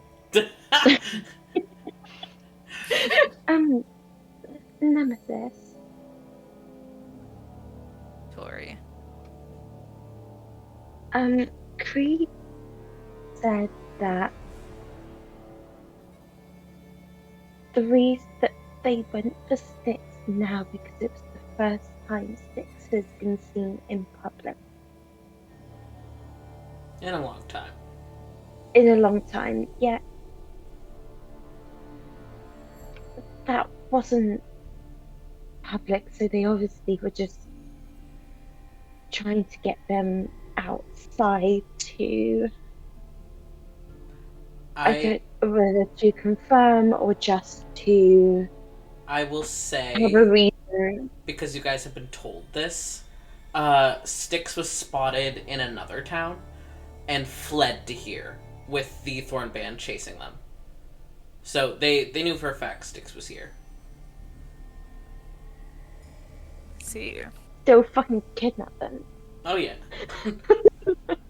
Yeah. Can we? Motives to murder. Was teleported, was kidnapped, and taken to the public. Oh man, that's crazy. We just killed this person. Yeah, they're public The- because you forced them to be in No, public. the Yeah. public he was referring to was when they found Styx, and Styx fled here. He was not referring to You're like. talking about like. No. That's crazy. We found them in public because we kidnapped them. The general public. No, no. What do we have here? Looks like a bit of the devil's lettuce on you in your pocket. Caught you lacking. No, he was referring to like when Styx was found, and they've been pursuing Styx. Oh, okay. I think you were told for about 2 weeks now. All right. Yeah, that makes. I mean, we knew about that. Yeah. Yeah. I just thought this was the standpoint of like, yes, we very technically found them in public.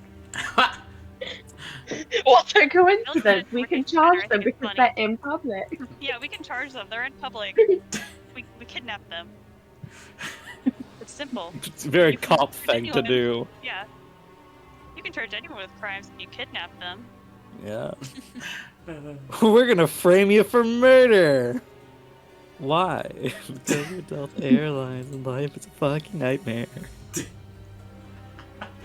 All that's going through in my head. And I for another.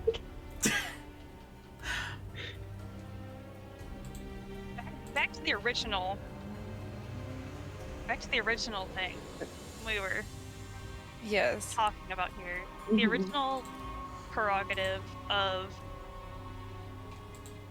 the mystery of teleportation. One of God's many mysteries. Alright.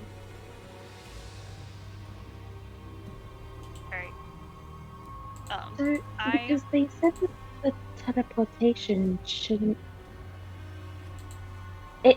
That they had said before that it's something that shouldn't be able to happen.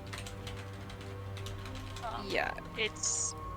I'm somewhat familiar with it, given my background.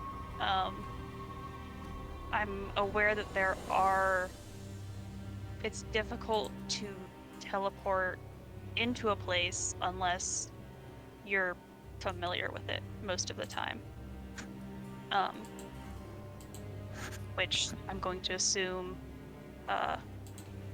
Curl and the Iron Conscription Mage they brought with them are likely not familiar with it. Which That is correct. I guess the alternative would be that they had taken something from there somehow and were able to use that as a type of anchor for teleportation. Can we go to the training room that they teleported into to like try and get some information? Totally. Yeah, I guess I'll head there. Yeah, you guys head off to the training room in question.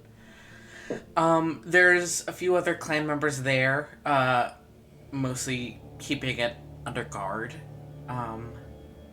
Nobody, quote unquote, named NPC, but You know what they say, you want to keep it guarded in case they teleport back. You go for part True. 2. mm-hmm. They can always come back from there. Yeah. Now they got it. Now they know. Yeah.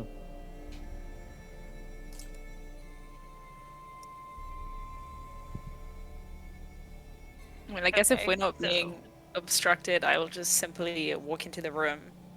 Yeah, And I guess roll investigation. go for it. I don't know what I'm looking for specifically. Just something off. I don't know much about magic, so I wouldn't be rolling to sense that. I Mhm. guess just something off about the room, like something that has been taken or something that has been messed with to create that anchor that Something- Shoshin was talking about. Mm-hmm. It would have had to be something there for a long time. That also would be something missing now, I suppose. Right. Do I get a cheeky advantage because I'm familiar with the room? Yeah, sure. Let's go. Fuck it, we ball. That is Not the cheeky advantage. 18. Investigation. Alrighty. So with that 18, looking about, you're looking for maybe any magical residue, something that might have been hidden, something that maybe looks like it was taken. You're not really noticing anything above what you would expect. There's some residue from the fight you guys briefly had. There's a little bit of magical residue, which with Alice's help, you two are able to identify is like because of teleportation, essentially. Like some of the training sand had been slightly crystallized because of the heat. There doesn't seem to be anything out of the ordinary. But when you go to one of the far walls, where the training weapons are kept, you notice that one of the spears is missing. And normally this is kept very pristine by the servants, so it's a bit weird that one of the spears is missing. But another thing you notice that maybe isn't out of the ordinary if you weren't looking for strange things. There is a logbook that is kept of when people reserve this room for certain things. Because, sometimes people, are working on their magic or something big, so there can't be other people using the room at the same time, essentially. So people Right. will, mark when they have a certain time claimed for something like that. There was one marked earlier today, and it's marked as being for Styx and Ta. And you had heard briefly about that. But before that, last night, the last person to have used it is marked as, I will write it here, Nichol Hem. Oi, oi, oi. Other than that, it all seems to be much older bookings. Okay, I need some DM clarification Yeah. about Nichol. Mhm. So Nichol was supposedly with my sister heading to the Curse Breaker, but also Richu thought that they saw Nichol this morning having breakfast in the manor. Yep. Okay. And he was booked last night Mm-hmm. to use the training room. Yeah, alone. Does it say what the purpose of the booking was, or does it just his name and like the time? It just says name and like a time period of like 45 minutes. Okay. Do I know Nichol's fighting style? Is the spear prevalent to Nichol in any way? You have never met Nichol. That would be a question, yeah. maybe say for Lucius, who is still like maybe taking some samples of the crystallized sand, trying to look for anything out of place as well, as he is also familiar with this space. Oh, so he's here. Yeah. Okay, then I will ask him, trying to seem casual, because I don't want to freak him out or anything. Mm-hmm. Hey, what was Nichol's preferred weapon? You know, would he even be using this room to its full capabilities? Like, what would he be using the room for? I mean, he mainly used archery, like me, for a while. Right before I left, he was starting to experiment with the sword. I don't know much details. He and I didn't leave off on the best of terms, and he has not replied to any of my letters, so I've kind of been avoiding seeking him out. I saw him briefly at dinner, or rather lunch, when we got here, but he seemed to clear up pretty quick. Sorry, he was at lunch when we got here? Yep.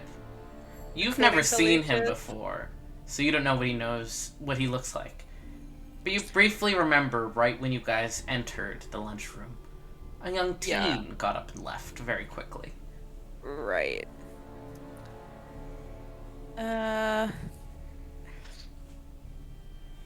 Okay.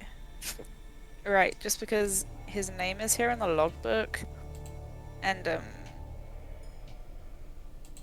wait, who was it that told me that Nichol was with my sister? Was it Winter? Yes.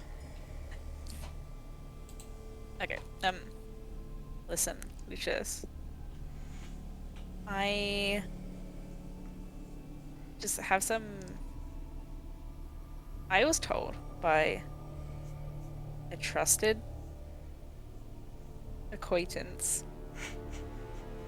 that Nichol was not in Sorum. Hadn't been for maybe a week or so. He was out seeking a curse breaker with some people I know. But you and Arichu seem to think that he's here today even. And I find that confusing. I also find that confusing, considering your soul has been keeping an eye on him. He's been here. Your soul has written me updates. Apparently he did make a friend in town, but he said she left. You know the friend's name? No. God, what is it again? Your soul gives me updates, but also they don't want to overstep Mitchell's boundaries, which is fair. I just like to know that he's doing okay. Right.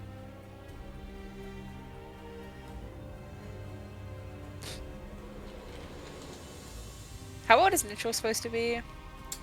You're not sure an exact age, but from what has been implied to you, you think like somewhere between 11 and 13. Oh, because isn't my sister like 6 or something? I believe your sister at this point is 7. 7. Mm-hmm.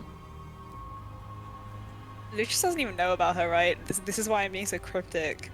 No. I think you implied something to him once in a conversation in Armoth, but you've never flat out said. Oh. I think you implied something about why you were so eager to leave, because he asked about that. Right. Lucius, this is very important. Can you find Mitchell right now? No, I don't. You mean here? Like, go look for him, or do you mean magically? With whatever means possible.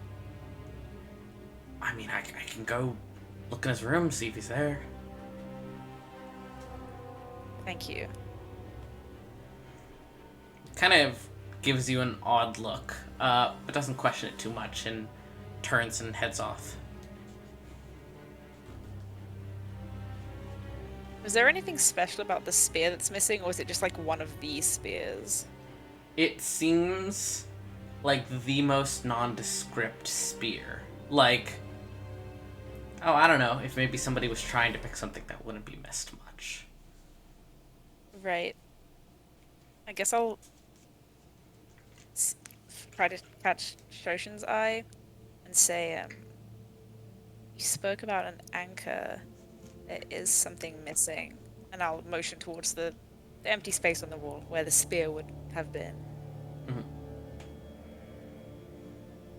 If it's been there long enough, I think that's enough for them to be able to get in here. How would they have gotten it in the first place? If someone took it, I suppose. They really would just need some physical article from here.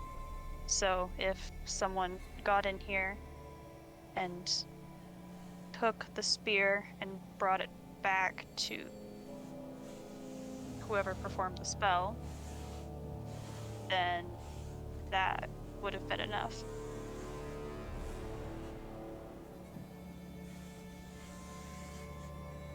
Nemesis has this look of dread on his face, because he's made the presumption that Mitchell has taken the spear to these people, Mm-hmm. which would be very disappointing. I don't know if that assumption's correct, but that's the one that Nemesis is making, for sure. Oh, can I roll? I guess that's not really a roll. Like, is this hunch correct? Who knows? Hello, Wilder? What? What's up? What's up, dog? Man.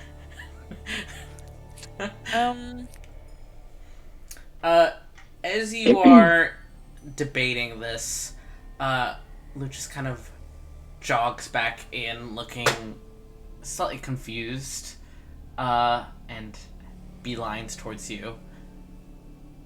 Hey, I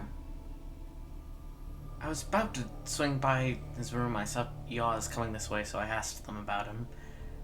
They said that he left earlier to apparently go see someone in town. Before the execution. This fucker. Oh, She gave me an address, and he pulls out a little folded piece of paper. Apparently, he had told Yaws that he was going to be there for a little bit visiting a friend, but if they needed him to go there.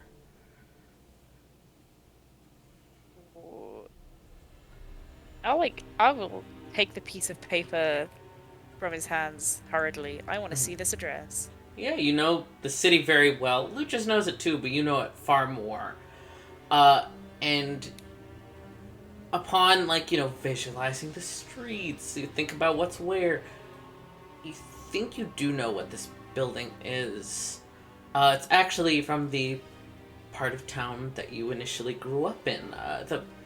The more, at the time, run-down side. You know it's doing much better now.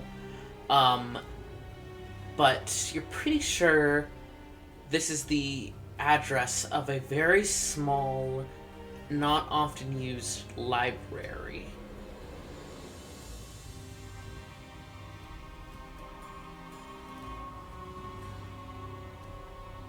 Nemesis was... you said the wall is full of weapons, right? Yeah, like training weapons and stuff. What is I don't know if this is a question. What is the scariest looking thing we have on the wall? Well, these are all training weapons, so they're like dulled and stuff. Right, but not people wouldn't know that unless they're familiar with this room, right? Yeah.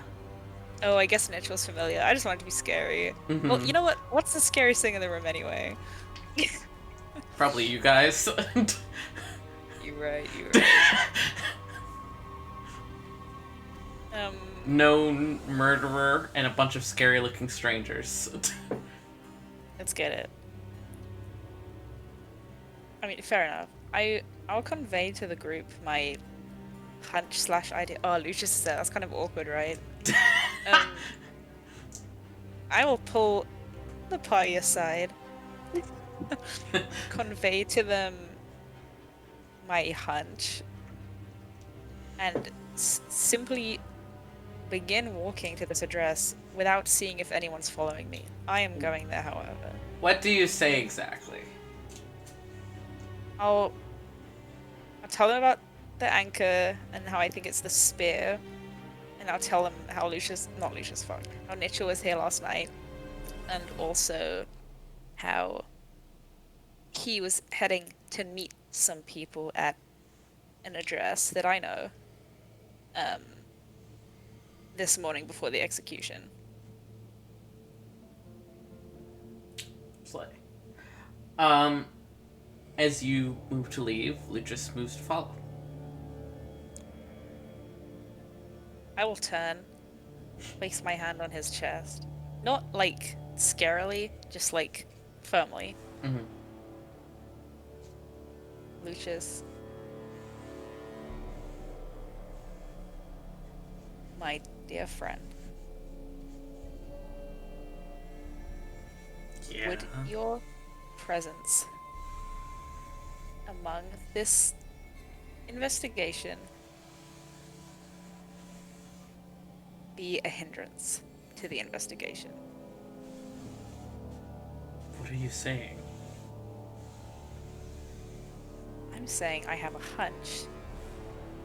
I am under instructions from Ishu to figure out how this teleportation happened to eliminate the threat. What, you think Mitchell has something to do with that?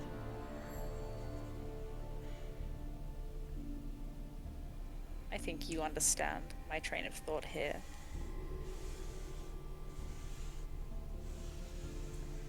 No, I don't.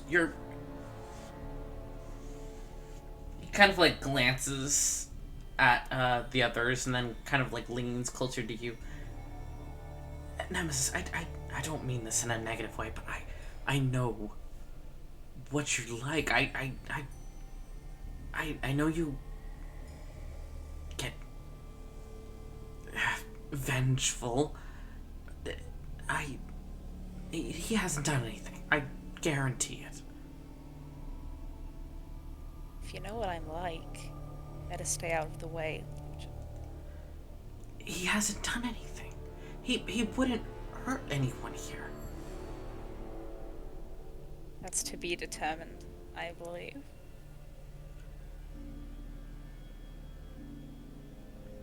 So what, if you thought, I don't know, Ta had done something, you'd behave like this? If you thought Yassul had done something, would you give your family the benefit of the doubt? Or is it just because it's my family that you're decided? I was under the impression that our families were in some sort of union, friendship, one. Which is why I find it disgusting that this is a possibility.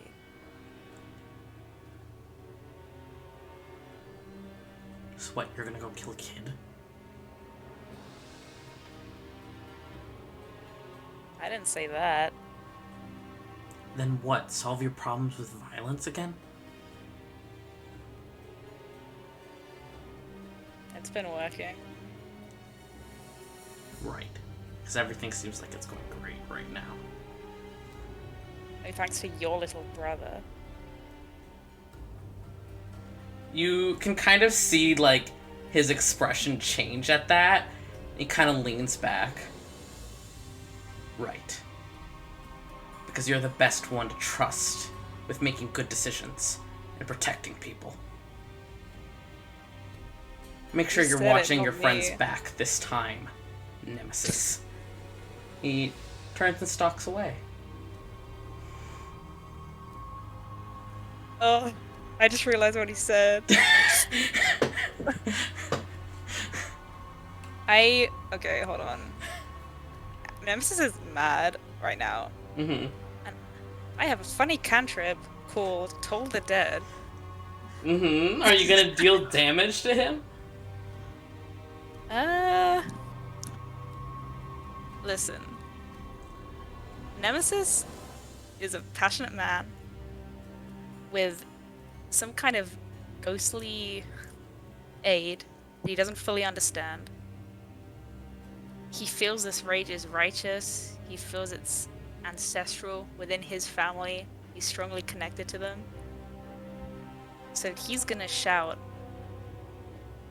"Fuck you," and cast Toll the Dead on Lucius, which is a...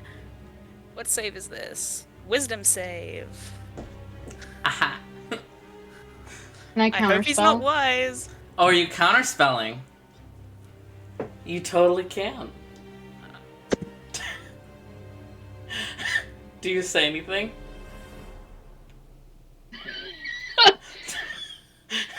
Yeah. Alice is actually she's gonna walk right in front of Nemesis. And she's gonna put her hand on her chest and start pushing him backwards. And she'll just start walking with her hand on his chest. Nemesis, that's enough.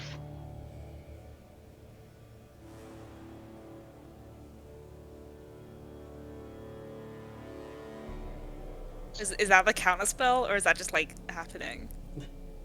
She's counterspelling as she's doing that. Her hand's on his chest, and she's casting counterspell. Is that a thing that just happens? I'm not familiar with Yeah. counterspell. Yeah, it is. Yeah. Especially Damn, if baby. Tone... I Cantrip. can't talk. Yeah, it's a cantrip, so... Alice does need to roll. Wizards, man. Wizard moment. Wizards be like, shut up. Truly. I will step back away from Alice's push, or whatever it is. Not to, like, hurt her or anything, just to have my own space back. And I guess, is there a different exit to the room that Lucius took, or is there only one way out? There's really only the main door, since this is just like essentially a sand pit to train in. Fair. Then I'll, like, shake off Alice.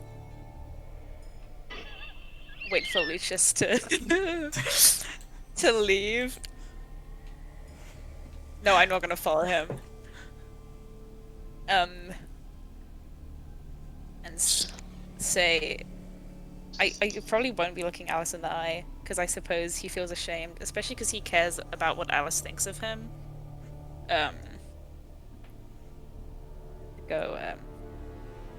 Right. Let's... I'll hand her the slip of paper with the address on it.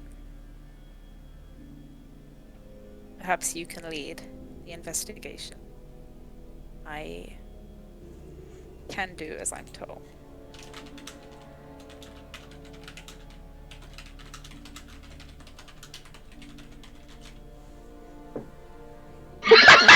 Oh shit, I forgot. Nemesis, no, I can't read. I fucking forgot. That's so fucking funny. Yeah, Yeah, just good wrote thing that there's shit a in braille Braille. translation. It's like, and like, it's like, you know, when you have like English and then you have like the other like majority spoken language like on the backside. Mm. Alice will take the note and just kind of soften a bit. Nemesis, I'm sorry. I didn't. You need to be smart right now. And I know you're passionate. And we will get this done. I just need. We need to be careful. Yeah, I take the note and I put it behind my back and I kind of wave it so someone can grab it. That's so little, funny. Little Fennec Fox will grab with mouth. Thank you. Sorry, Can the friend. Fennec Fox read? Yeah. Alice will just grab like Nemesis's shoulders and just give him a squeeze. Mhm.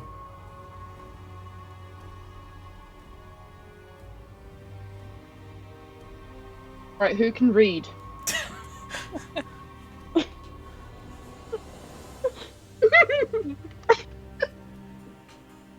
No one, apparently.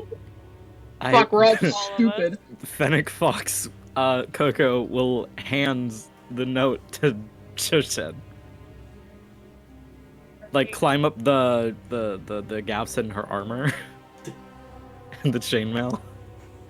Won't be to assume I know directions in a city. Well, I Fair can enough. lead the way, but I guess he wanted to be like, okay, I'm chill, I'm chill, I'm chill. I'm cool, I'm cool, I'm cool, I'm cool, don't shoot. Yeah, I'm cool, I'm cool, I'm cool, I'm cool. I'm just gonna be like you're driving, I'm in the passenger seat, and I read the Google map for you occasionally. Yeah, my role. Yeah. Alright. Hell yeah. Let's go. Fight a child. All right. Great. So you guys are heading out. Yeah! Yeah. Alright. Let's go fight a Yeah. child. As you Pick guys, kid up. yeah, totally. We can take a pee break. Yay, go piss girl break. Pee break. Pee break while we all think about party drama. I love party drama. / Jen. Right. Yeah, that was hot. Yeah. Thanks, oh my god. I'm excited. I was thinking of saying something to Nemesis, but I didn't really want to be offensive. I will BRB. Eat. Okay.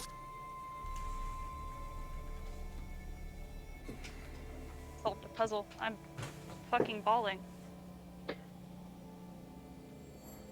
Proud of you, Ned Jen. Me too, honestly. I didn't even still up. realize this was a mystery. That sure is a I took a mystery. shower and I was like, wait a minute. I've had a sudden realization. This is why I love taking showers, because then I suddenly, every time I get out of the shower, I suddenly recognize a mystery that I haven't solved from the campaign. Are you medicated when you do that? Yeah, Okay, man, maybe I'll be different. yeah. My medication makes me psychic, actually. So Maybe I'll finally awaken my third eye. yeah, taking Adderall opens your third eye, actually. Shit. If you need it. Yeah. If you don't need it, I think it. Ow. Maybe it opens your regular eyes, actually. Maybe that's. Yeah. Regular eyes. Let me Regular open my eye. regular eyes. Because I think I just violently dissociate until I am medicated, and then I'm like, oh wait, I'm actually a person. What an insane bad, I forgot. concept. Yeah. You know who I bet would benefit from being present in the moment Yeah.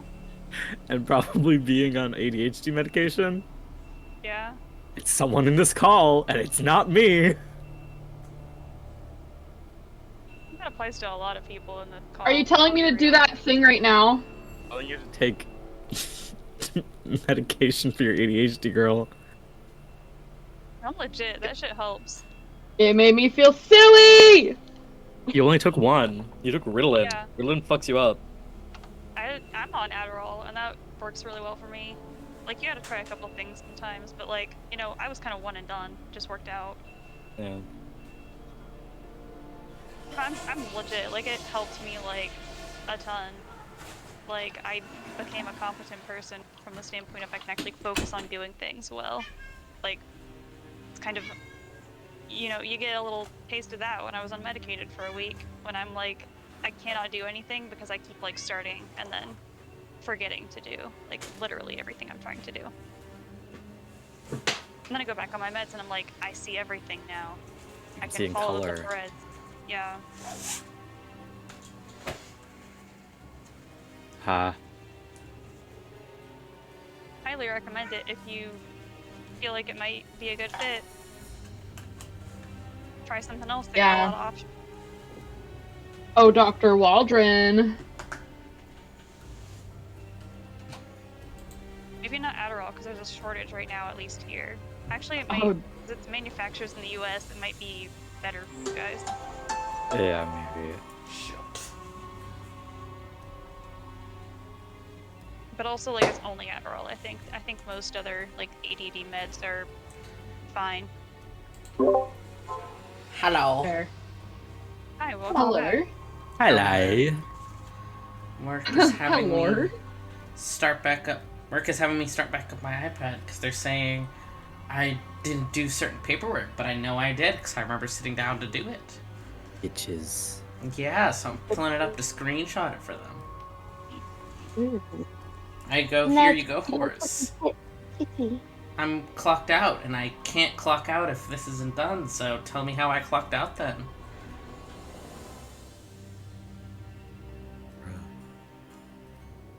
Would I like to see the cat who's still sleeping next to me?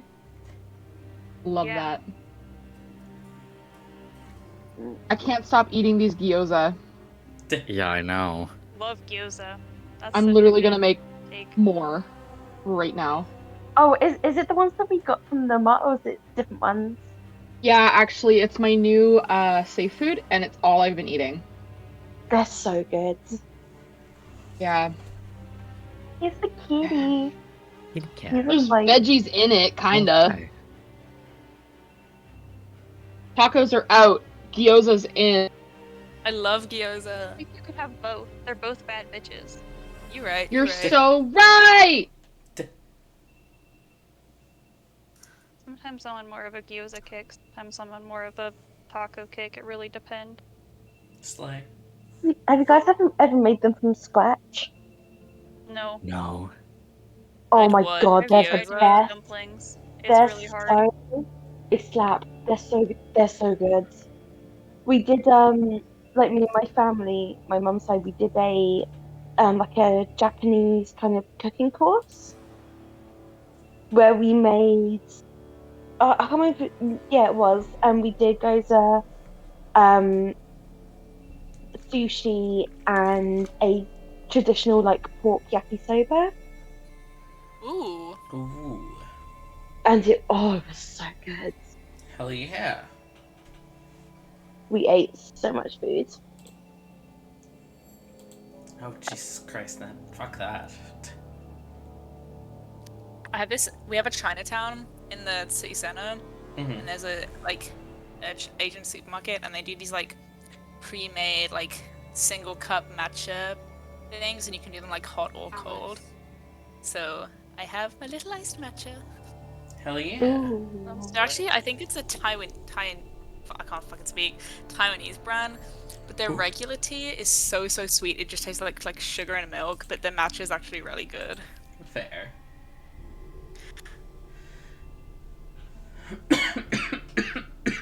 We need to go get. I think I might just jump on the coach up to Newcastle just so we can go out somewhere to eat. Get it? Slay. I'm Slay. tempted. I'm tempted. Alright, do we have everyone or not yet? Megan's just getting her gyoza. Slay. Yum. Also, I was thinking, oh my god, the first friendly fire, but then I remember that Tori critted me that one time. Yeah, Tori also killed me. Yeah. When was that? I'm trying to remember. Which When she one? killed me? I don't remember things. On the floor!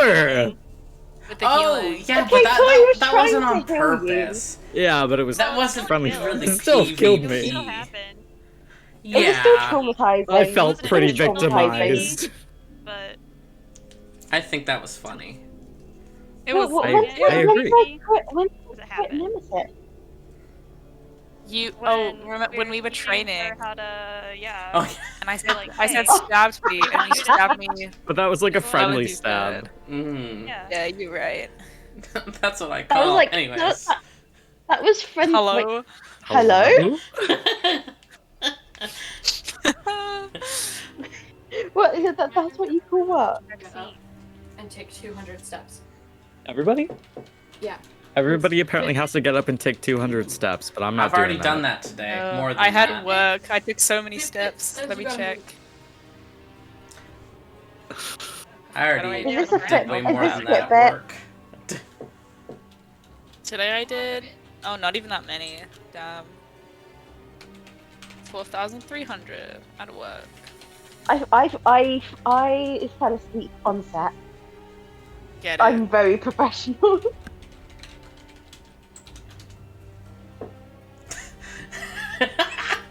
Savior, can you confirm or deny? Oh my Eh? god, no! Oh my god! That's my brother! Recreationally. That's my brother! Or my sibling! That's not fair! I don't... that's not me right now. I'm different. I'm built diff. I'm different right now. I'm different. Salvation is here. Move aside. Oh my god.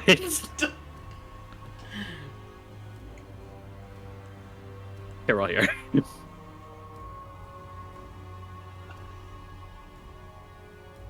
Oh, my I will God. say, oh god, my voice! Ah!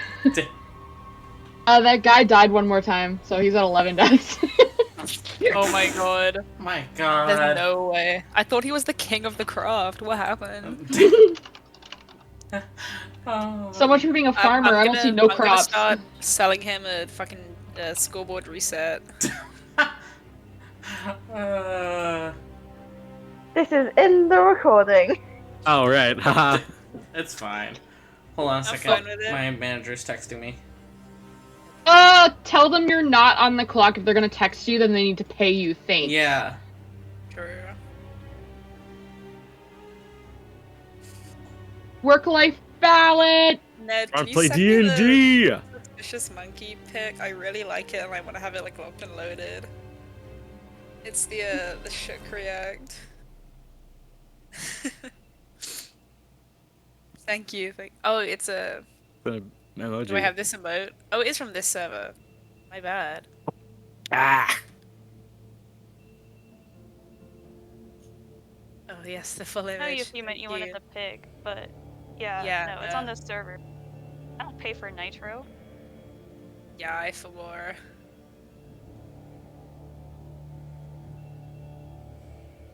Liking it.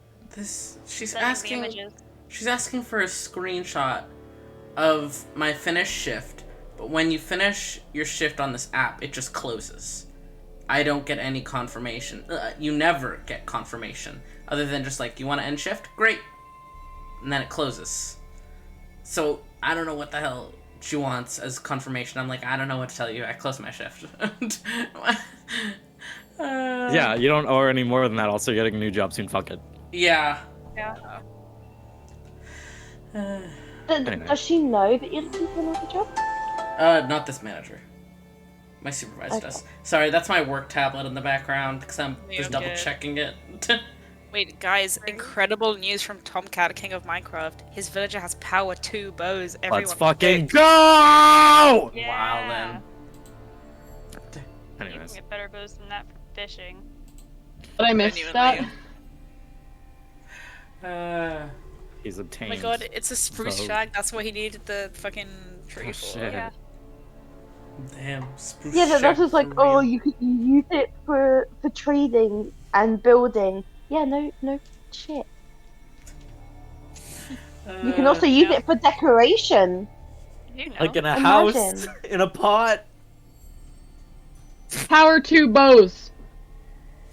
Yeah. You know, so massive, power 2 That's bows. not even half as So, good as possible. Dungeons and Dragons. So Yeah, Dungeons axe and can do more Dragons. damage. Dungeons and Dragons.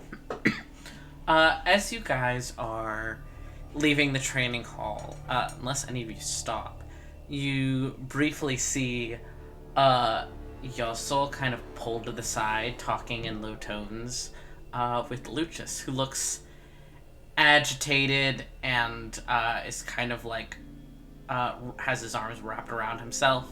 And Yossel kind of has like a hand consolingly on his upper arm, just kind of like giving it a quick squeeze as they like talk very quietly together.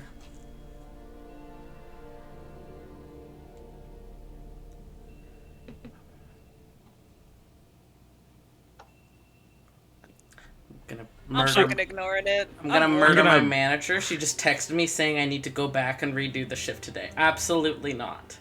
What Redo the fuck? shift? What does that mean? Like, go in? Yeah, because she's like, well, it didn't log anything that you did. And I'm like, well, I don't know what to tell you. Fix your system. That's on the software. Fix it yourself. You're not even supposed to work Fridays. I thought. Yeah. Tell her to Man. fuck off. I'm not doing Would that. be like, You're playing D&D, you're hanging out with your friends, she can piss off. Yeah, you're clocked out. Did she see Well, that you're you've at a read the family message? engagement. Yeah, tell her I died. Yeah. I'm telling her I have a doctor's appointment. That's my Yeah. Get go-to. it.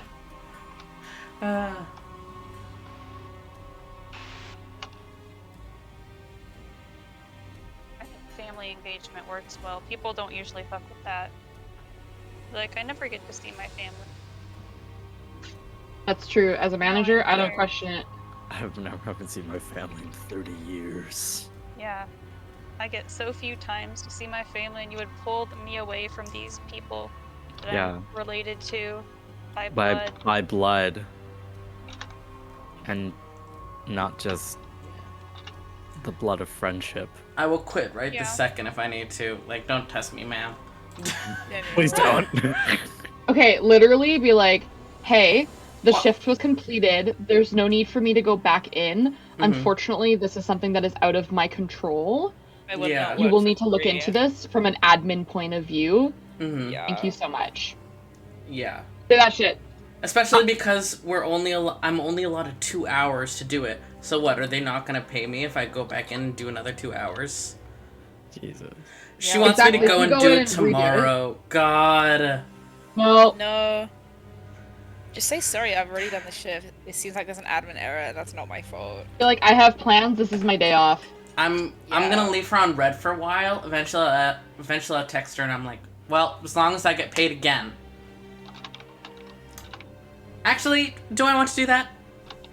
I'll think about it. Anyways, that's not something to debate during D&D. I'm gonna leave her on red for a bit. I want to crawl out of Shoshen's arms. Mm-hmm. Oh, And plop onto the ground, and I want to do a quick little skitter across the floor, Yeah. the stone tiles. Little metal claws going clink, clink, clink across the floor. Yeah. And I want to like knead Isolde's shoe, Mm-hmm. and I'll pop out of my wild shape. Yeah. I am so sorry to interrupt this tender moment, but I heard you were the person to talk about when I needed to see an oracle. I just need directions, then y'all can get back to your morning. It's mid-afternoon by now. They kind of like glance up at Lucius, who is like turned away, not looking at you, much less the others. And y'all seems to like kind of deliberate something for a moment, and then says, "Lucius knows where the oracle is." And Lucius looks furious and like leans over and starts whispering to Yassel, who's like shoving him away. Well, my friend, I believe that your friend here and my friend over there just got into a bit of a tizzy, and I think they need some time apart to cool their feelings down. And I don't think that it would be a productive use of our time to have some sort of like hostile relations when we're trying to get some stuff done. And I think maybe both of these folks should just cool their tempers. Coco, roll me a perception check real quick. Hey.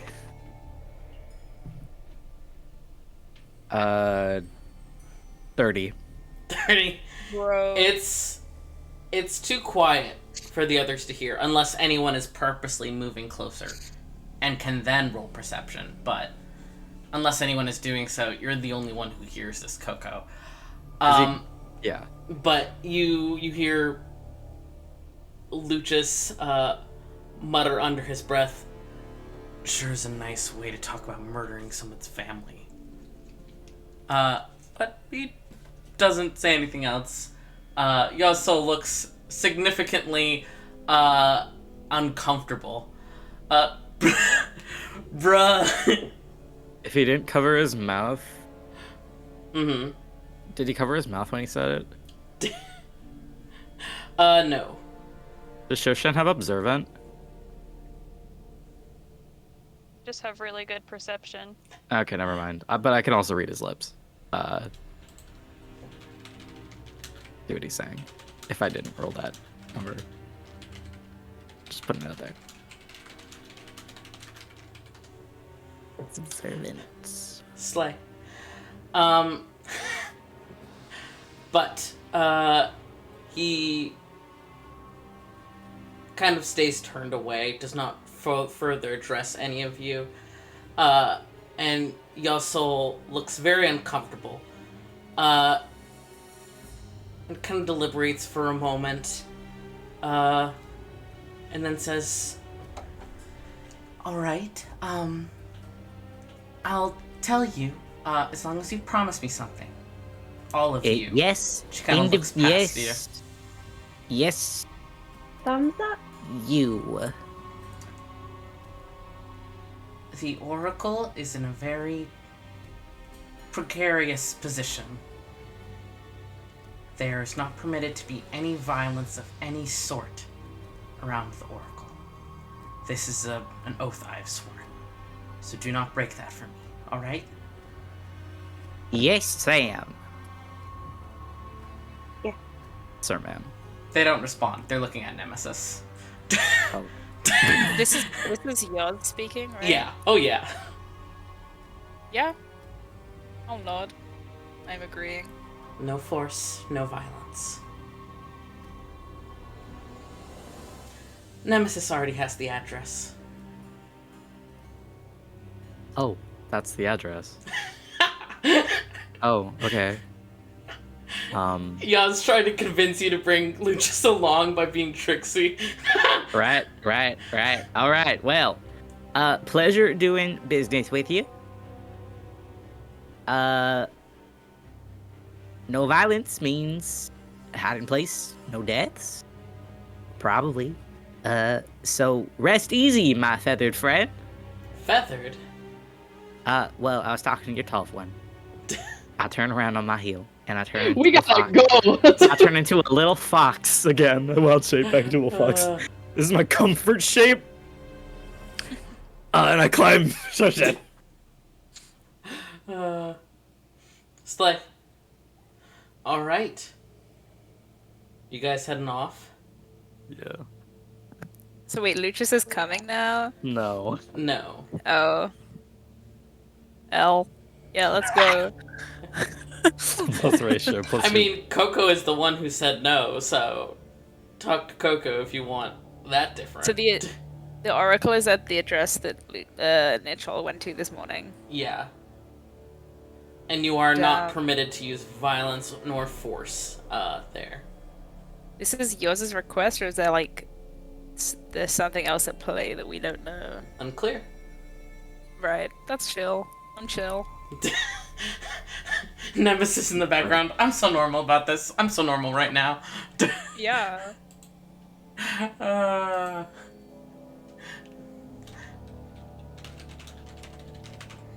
Hold on.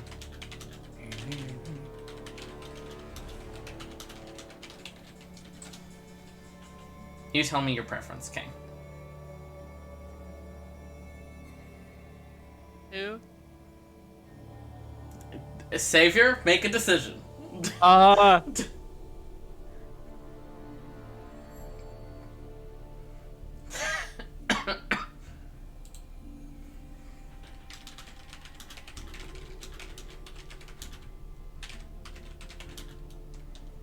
Fuck it, we ball. There, yeah, that's You sure? my answer. Fuck it, we ball. I don't know what that means. I don't know what that reference is. But fuck it, we ball. Whatever you take that as is what it is.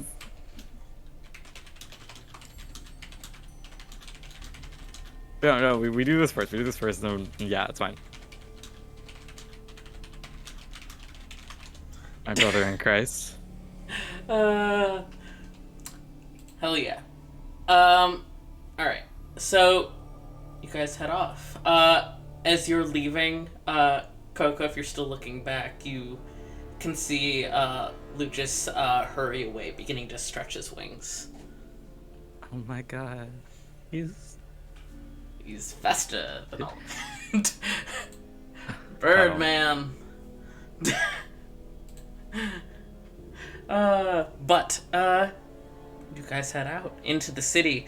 As you guys are entering the entrance hall, the air is, like, the atmosphere is far more tense than it had been when you guys briefly left.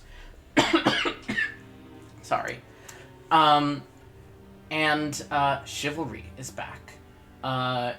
She is pacing the door, and seems to be speaking in a language that I think only Tori knows, since she's speaking in Sylvan. Oh, I do! I know that one. She's ranting to another tiefling who's leaning against the door, listening and kind of nodding slowly. Shoshin, it's Salvation.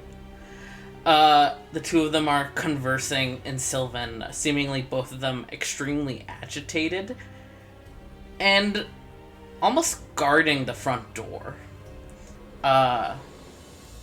Both of them kind of give you guys a look as you approach. Chivalry says nothing, just moves aside so you can open the door. Salvation holds your gaze for a little bit, Shoshin, but then kind of glances away, uncomfortable. Would I have been able to, like, at all hear the conversation, like, as we were walking up? Say again?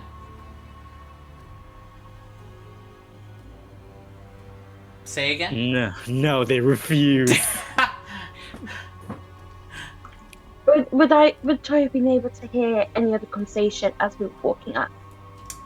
Or would there have been, like, just quite whispering, but I could just tell from the dialect that it was Sylvan? You catch the tail end of what they're whispering about. Chivalry, you didn't hear quite what she said when walking up, but you could tell, like, from the tone of voice that it was, like, a question. You know, when you can hear, like, the lift at the end and tell something is a question. Mm-hmm. And the tiefling you don't know the name of kind of, like, moves his head back and forth like he's thinking, and is saying, in all honesty, if they've gotten what they want, it seems unlikely that they push for it. That's not his style. I think it's best if we try to aim for the long game. If it comes again, we can ask the Count. I still have a favor from him I can call on. I can ask him to do the same for... And Chivalry, like, raises a hand and cuts him off. No, absolutely not. But then the two of them kind of stop as you are all getting close enough to properly hear them, and stay silent until you leave.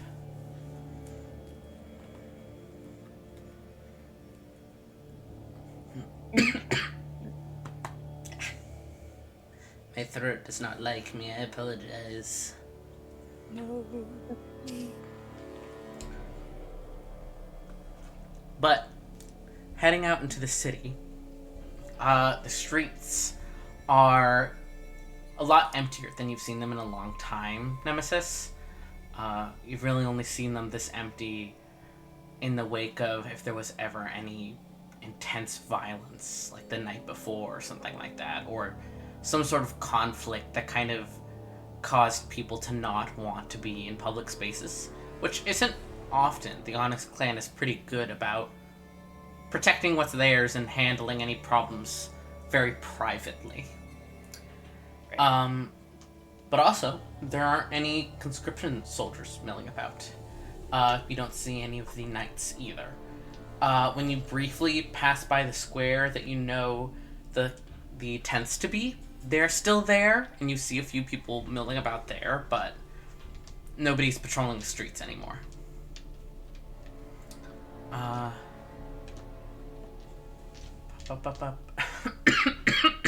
Sorry, I'm dying.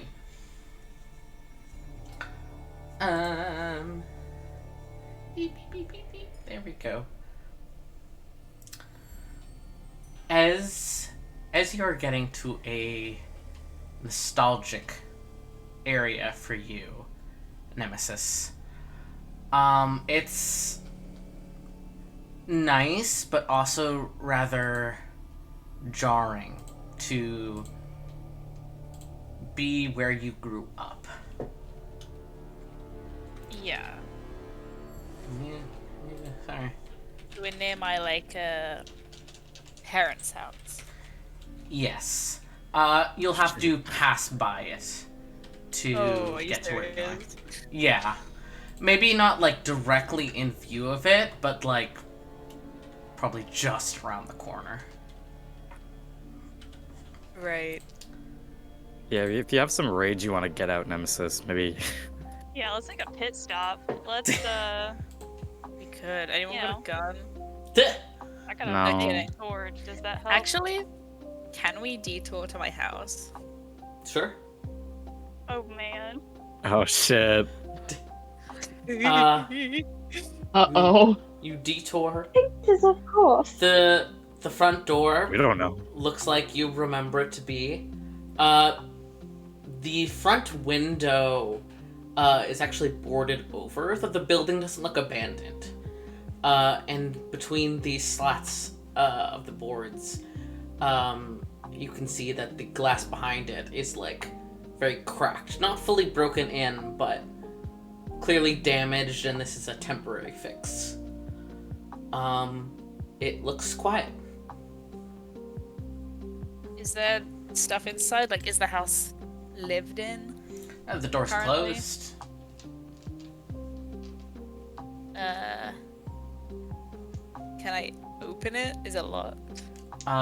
Giving a little try to the doorknob, it is locked, yes. Can I lockpick it? Sure. It's sleight of hand, plus your proficiency on top of that. Right, okay. Not the Ooh. B&E. 13. But 13. if not, I have luck. But I have lucky if not. It's a shitty old lock that you've Yeah, probably baby. picked before, though, from the other direction. Yeah. It pops open with a horrible rusty screech. Not too loud, but certainly bad. There's a little bit of dust that immediately is in the air. Not so much that you think, again, that the building is abandoned, but certainly no one has been in here for a bit. Okay. Is there any evidence that the house is still lived in? When you say someone's not been here, have they just been away on travels, or no one lives here anymore? What's the vibe? It looks bare bones. More so... What is the music doing? Bruh.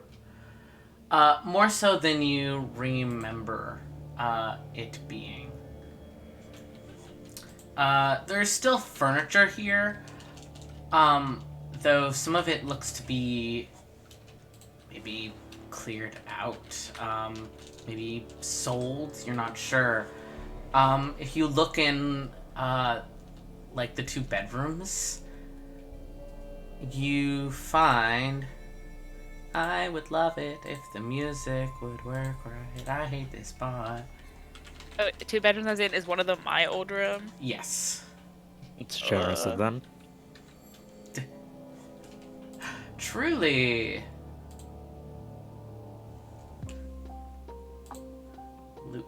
please. Loop.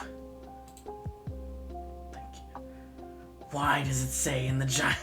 Oh, I don't know what's happening. Anyways, I'm annoyed with the music plot. One of them is your old room. Are you wanting to look in your old room or your parents' room first? I'll look in mine first. Okay. Taking a look in, it's still your old bed. Everything else is different, though. The walls are painted a different color, more of like a dull green, kind of, like a brown green. But if anything, maybe that doesn't really matter, because there's also scorch marks on the wall. Not aggressive, like some kind of fight happened in here. More like maybe there was a large fire in here. None of the furniture is burnt, really only the walls. But it looks like there was a great deal of heat in this room. Right. Other than that, though, looking in the drawers, you see clothing for a young girl. The odd part is laid out on the bed almost hurriedly, as if someone was in the midst of packing, are still some articles of clothing. In particular, clothing that looks a little bit too big. Not a lot, but a little too big for a 6-year-old or something. Bruh. Is it boys' clothes, girls' clothes? Can't really tell. There are some, like, nondescript unisex clothing for children, but there's also like a young girl's dress that's kind of rumpled up on the bed. Right. Is that all the important stuff about the room? About this room, yeah. It looks like, again, it kind of has this gutted feeling to it. Like maybe there used to be stuff on that shelf. Maybe there was stuff on top of that cabinet or whatever, But it has this very, like, noticeable hollow feeling to it. Like, someone just took out all of the important parts very quickly. Can I head to my parents' room? Yeah. Heading in, this is the most aggressive change, I'd say. In here, there's similarly the scorch marks on the wall, but the bed itself is also burnt. Not all the way through, but there's the clear markings of where embers settled across the sheets and started to burn holes in it before they were maybe hurriedly put out. There's claw marks on one of the bedposts, as if someone was, like, trying to hold on to it and was pulled away from it. There's footsteps scorched into the floorboards, only in this room. Small feet. Though similarly, it looks as if all the items that you recall as belonging to your parents, maybe a small painting they had of their wedding day, or, where your mother kept her I can't talk. Where your mother kept her sewing supplies. It's all gone, all cleared out.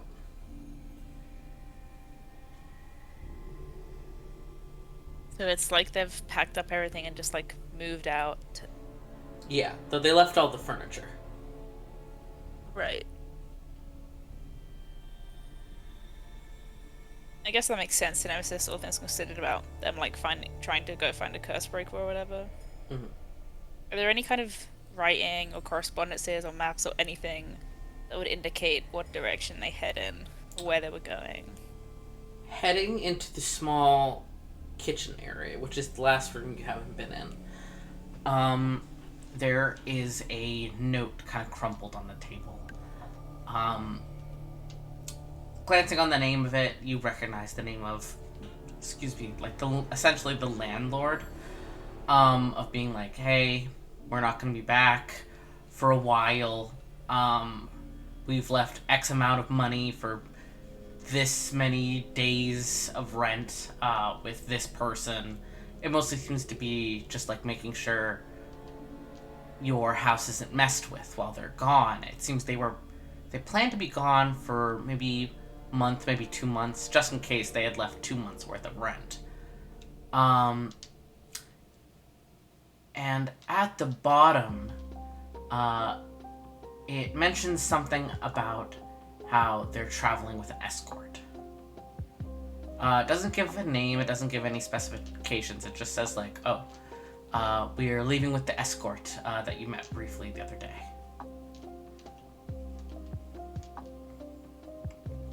That's what it says.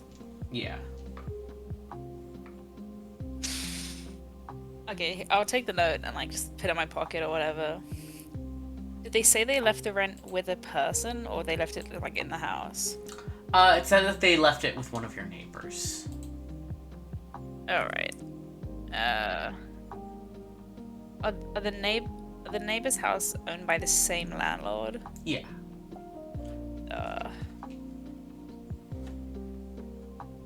Cool. Is there anything else, like looking around the kitchen, maybe in the drawers, like anything? Roll me an investigation check. Investigation. Okie dokie. The dice are treating me well today, so let's hope. Oh, fuck off. 12. You're looking and looking for anything at all of note. And that's really all you find. Until something, a memory, a young memory, comes back to you. A hiding spot you used to have before you left, of course. A little loose board at the back of one of the cabinets. And you squish your head against the wall, try to wiggle your now much bigger fingers back there to pull open the board. Maybe there's something you've left there. And it is still loose. It comes open with a faint creak. But what's there isn't your stuff, or at least not only your stuff.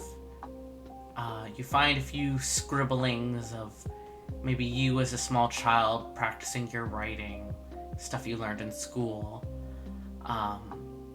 Basic little kid things.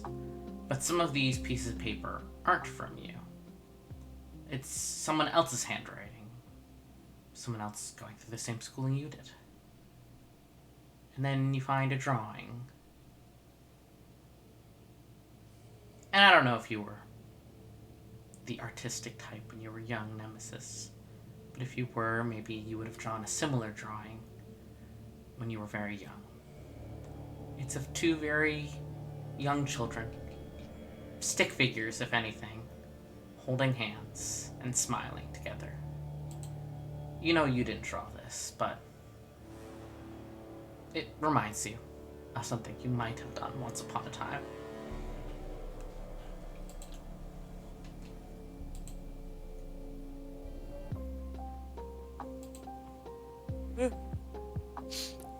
He'll keep all the bits of paper that weren't drawn or written by him.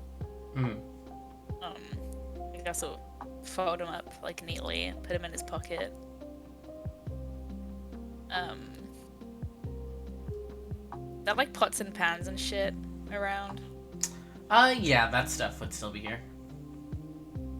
He's gonna hand everyone like a heavy, sturdy iron pot kind of thing. If everyone's just kind of waiting outside, he'll invite them in, hand them all the pots and pans. He has a nice heavy pan in his hand. Close his eyes, take a deep breath, and just start fucking swinging. He's destroying everything he can. The counters, the fucking cabinets, the furniture, the floor. He's beating the shit out of this fucking house and inviting his friends to join him.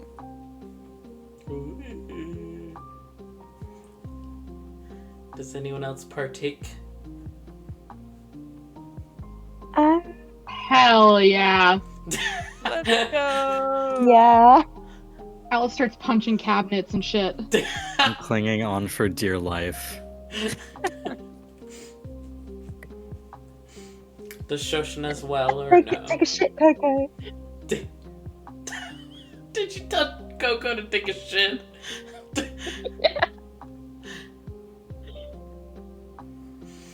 It's been a tough day. What, Ned? Probably not. It's been a tough day. Oh. Shoshin just sits quietly amidst the chaos. Yeah. Fair. Join in on the therapy. I guess I need to check my inventory. Hold on.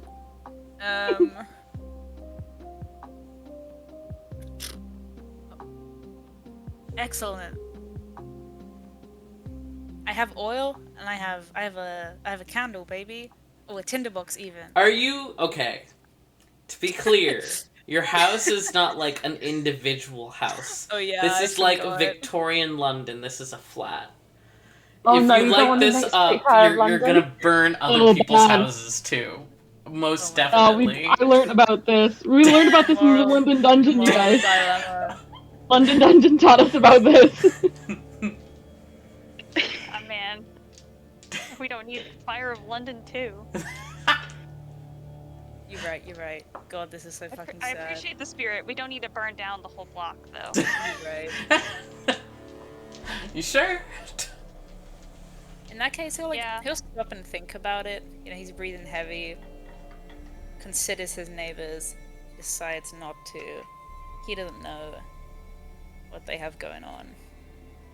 But he wants to make sure this place is like unsalvageable as much as he can do with the tools that he has. He's kicking the windows, he's breaking shit. He wants it to be fucked up. Right?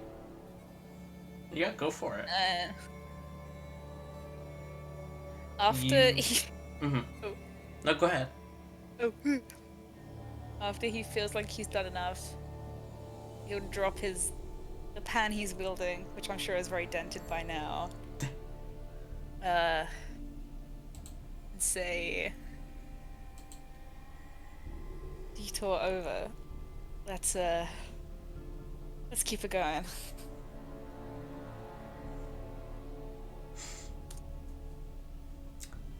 Slay. Alright. You guys head out. Continue on in the direction of this small library. And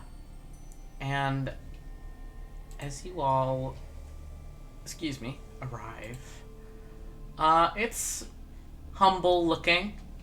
It's not like completely falling apart, but it is certainly run down, damaged. Sorry, I'm prepping something. It doesn't look like it's currently open, mainly because there is a sign on the front door that's flipped around that says closed. You can see some of the books through the windows. It looks very homey, I guess you could say. Very, maybe comforting in a different light. What with it quiet inside, it's a bit less so. But there it is. What would you all like to do?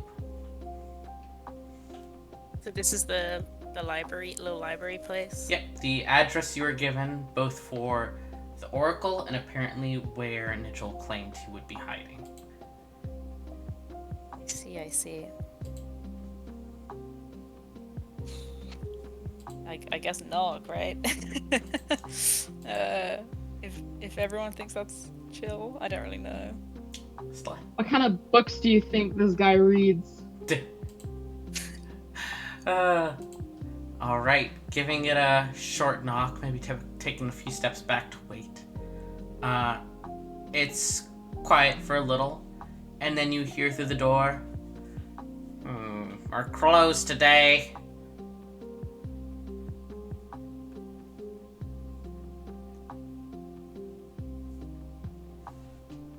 Why?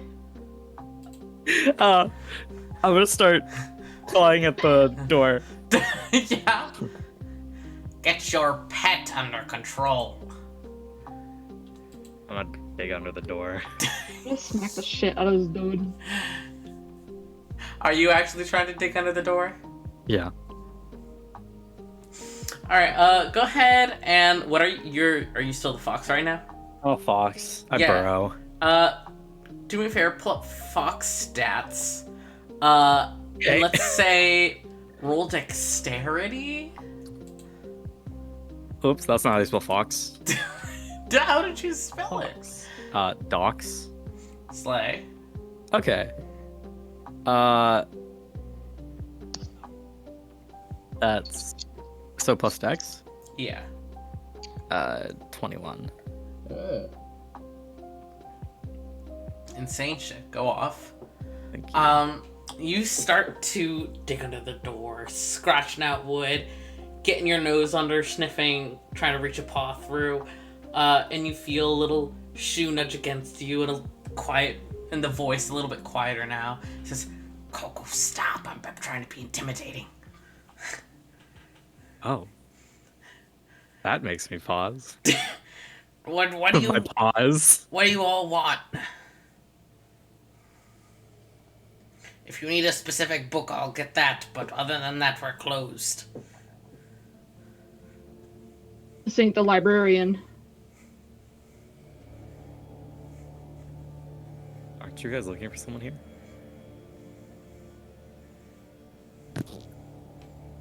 Huh? Aren't you guys looking for like a kid here or something? Well, I guess I'm looking for Nichol / the spear / the oracle. Yeah. Any of those would be a result, I think. Yeah, I can't talk right now. I'm a fox. Oh yeah. This is how Saber gets out of RPing. Yes. Unbelievable. Our friend, I believe, was looking for an oracle here. That doesn't sound like the whole truth. As far as I know, that's correct.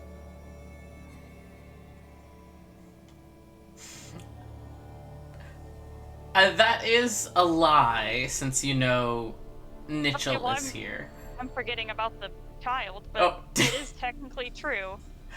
It is, but the part about, as far as I know, is false. Unless you think Shoshin has truly forgotten.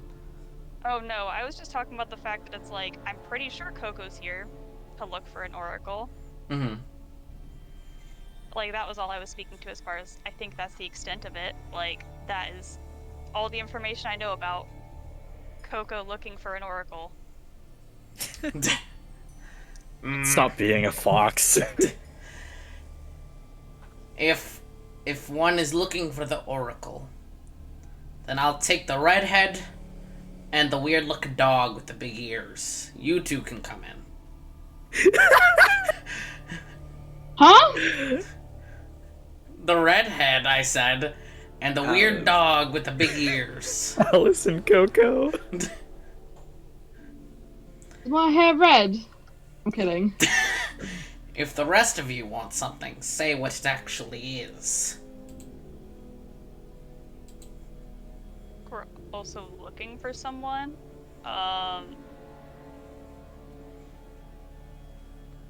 Nichol, I think. Yeah. If he happens to be here. Boy, put on some tea. And you all hear an obnoxious clacking of like multiple locks being undone. Oh man. And the door opens, and you're all waiting expectantly, but don't initially see someone. Until you look down. And see a small goblin, with kind of blue-green hair, pretty nondescript clothing except for like this fancy blanket tied around their shoulder of like purple and gold. And they've got these kind of like weird multicolored eyes, and they stare up at you all. They're so cute. Well, what are you waiting for? Get in here. They turn and begin to lead you all inside. chase after the cloak. Hey, you come here. And they bend down and pick you up like by the ribs and hold you against their hip like I do with Chimchar. Yeah. And just kind of hold you there. You're heavier than you look. Oh, got him. Because you're made of metal, get it? Anyways, I'm gonna turn back into a vending machine. Ah! Bonk, like thunk Brush. onto the ground. Toe. Alright. Hi. Yes, hello. Are you the Oracle? I need tea for this. Alright. Without saying anything else, they lead you into what seems to be the main room of the library. There's a bunch of aisles of books. It's a pretty humble library, all things considered. It's only seems to have this really main room. There seems to be a couple side rooms, maybe for like quiet reading. And there's a second level that's really only accessed by ladders. But in the center of this space, there's a round table, as if almost for group study or something like that. They take a seat there and kind of look at you all expectantly, then wave to the chairs. Well, sit. Oko looks at Shoshen and does the uppies. Just sit in the chair. Because Coco sitting in a chair is like stool, faceplant, roll. Yeah. I'll lift them up and help them sit in a chair. They sit in a chair with the assistance of Shoshen. Alrighty. You climb on up. You get all set up with Shoshen's help. Do the rest of you sit down as well? Yeah. Yeah. Now, to properly answer your question, now that we're in a better learning environment, yes, some do call me the Oracle. I would prefer to be called Gert, but names are fickle things. That's what I'm going by right now. You can also just call me Oracle if you prefer. Anyways, boy. I like Gert. I think it suits you. Thank you. It used to be Gertrude, but then I decided I just didn't vibe with that anymore. I like Robinson. Sorry. Yes, exactly. I'm glad you've heard of the Magnus Archives. Richard Robinson. She lives. God, I'm gonna go crazy. She's alive. Congrats, Queen, back from the dead. Now, why can't I find what I need? Hold on a moment. There we go. Pog Champ. Discord, please. Anyways, now, you wanted to know if I was the Oracle. I've answered this. You wanted to speak to me. We will get to that. You wanted to know about Nitchell. Well, and they kind of turn to look expectantly. And coming through the doorway of one of the side rooms, kind of precariously balancing a like serving tray of different sized and mixed matched teacups, is a young 11-year-old boy with dirty blonde hair, kind of exhausted gray eyes, and little fluffy wings on his back. Is Nitchell.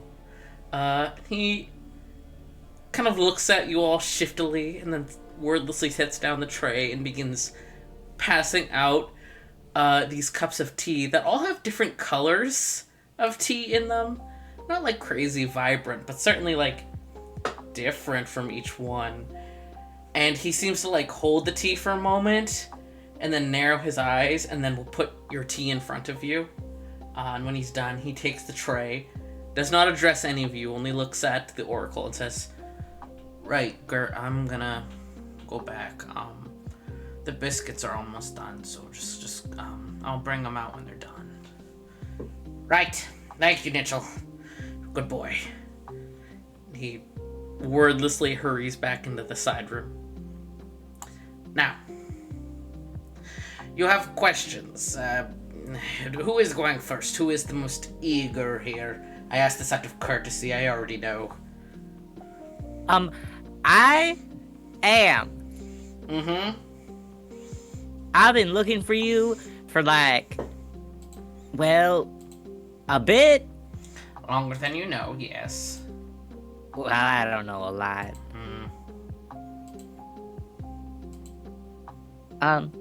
So, you knew my name and stuff? Is that because you're an oracle? Yes. Because you're a Gert? To put it simply, I can see things. I could see some of the future, though really only small glimpses. I can more so see the past. That's part of why I think the name Oracle is a bit foolish, in my opinion. It's not quite accurate. A more accurate title would be something along the lines of Watcher, since I can really only look. Neat. Anyways, Watcher, Gert, how about them, me? You are searching for your purpose, yes? Is that how you would phrase it? I would now, yes, most certainly phrase it like that. You've had a good life for the time that you have been toddling about, yes? You've enjoyed yourself? So I met some pretty interesting folks and got up to some pretty interesting things, and, well, I gotta admit at this point I'm all out of, Gatorade? So, I feel like my purpose is pretty fulfilled. Like a burden has been lifted off me, like a couple liters of liquid. Quick question. Is anyone sipping on their tea? Can I sniff it first? Sure. Smells delicious. I sniff it. What's Alice's favorite scent? Oh, don't ask me this. Whatever it is, it smells like that.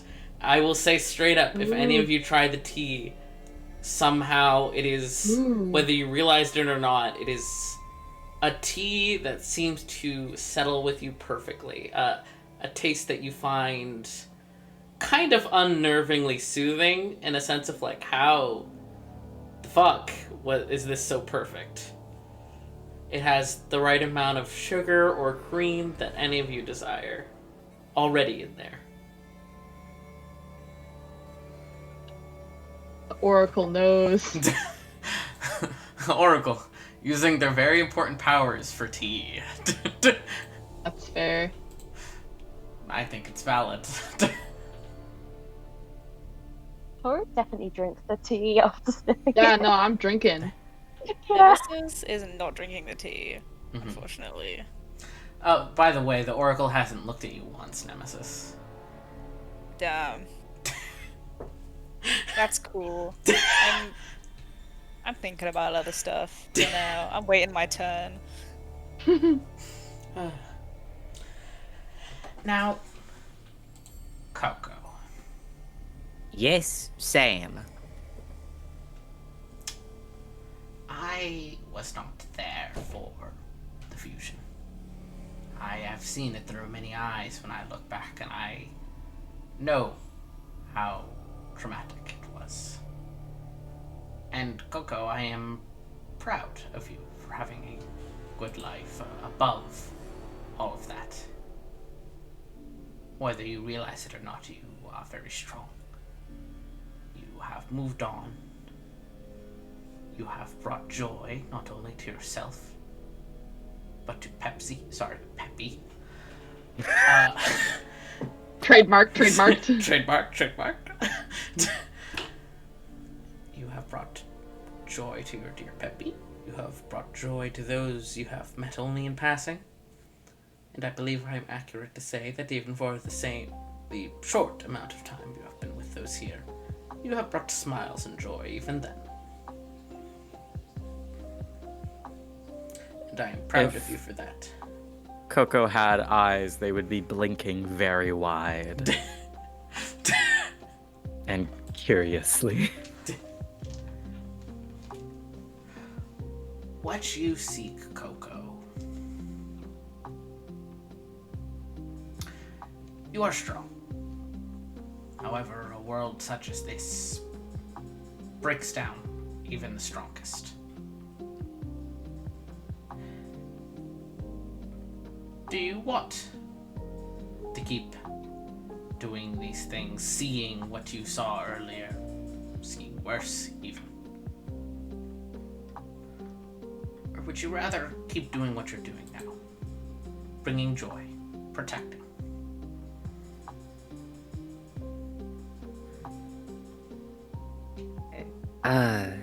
I think I'd honestly prefer the latter. As much as I like being tall, I don't think that, dinosaurs are exactly my preferred method of engagement. I prefer the Gatorade. Gatorade. The game. The gay. Right now, they're focused on Coco. Whenever they, address one of you, they look very, very directly at that person. Intense eye contact. I hate it. This is, the opposite flavor of autism. Yeah, this is a neurotypical person. No, this is a neurodivergent, but it's, just the flip side. Anyways. Yeah, that's fair. This is somebody who's trying very, very hard to seem normal, and is in fact making it worse by trying to seem normal. That's me, baby girl. Anyways, do you remember yet? I know you have seen glimpses, but do you remember everything?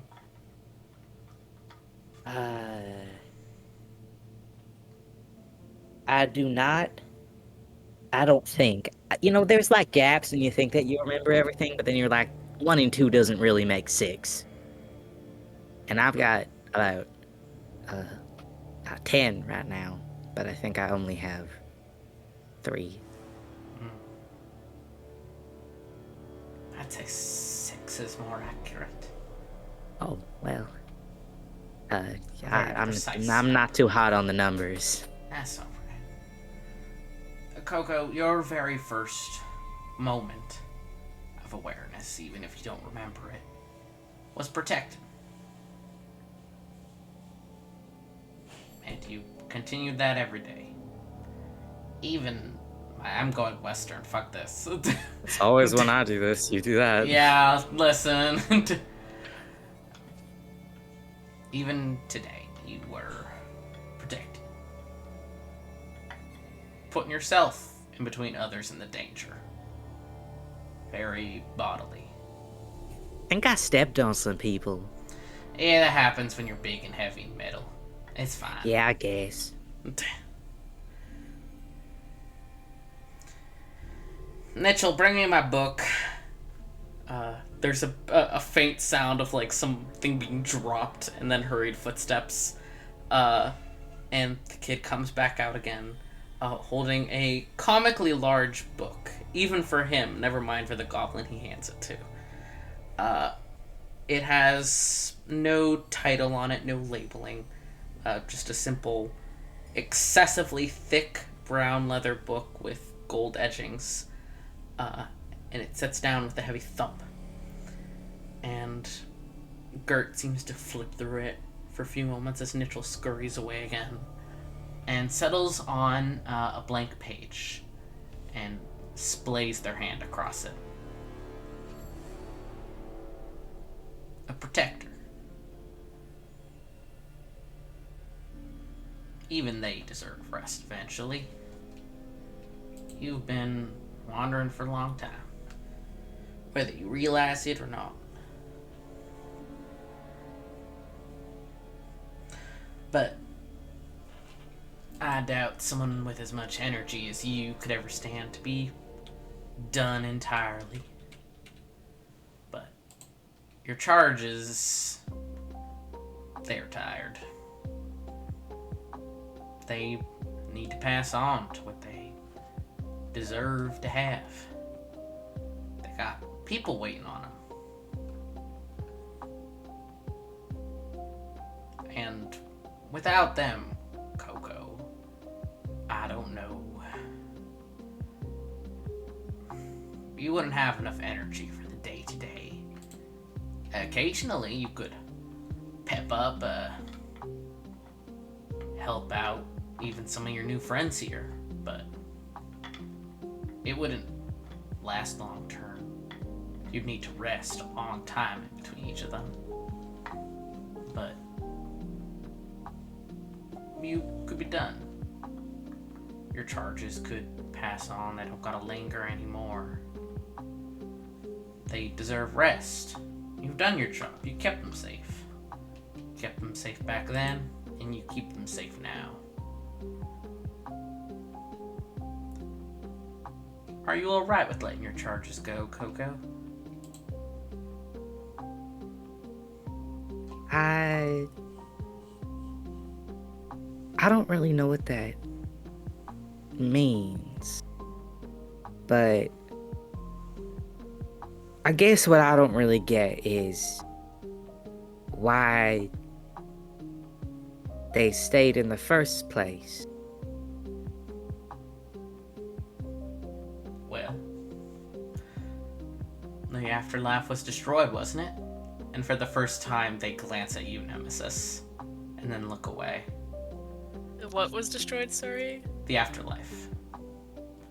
Oh. There was no place for them to go. But Is it something back about now? that. Not exactly, but there's at least a place for them to go now. It may not be perfect, but it's better than just the ghosts out there. And your charges, the little ones, they're not as strong as a ghost. They are run out of energy. And either you can wear them down until they're wisps and you run out of power somewhere out in the wilderness, or you can let them have rest, maybe reunite with their families who are also waiting.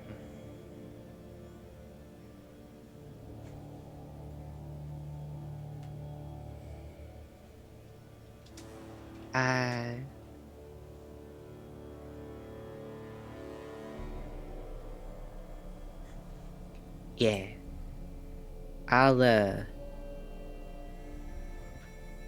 I'm okay with that, I think. I mean, it's kind of like a battery, I guess. I'm just kind of wearing them out at this point. You're not wearing them out. Here. And with a little thud, Kurt slips out of their also tall chair, walks around the side to you, Coco. Holds out their hands and takes your little metal gripper claws in their hands. I think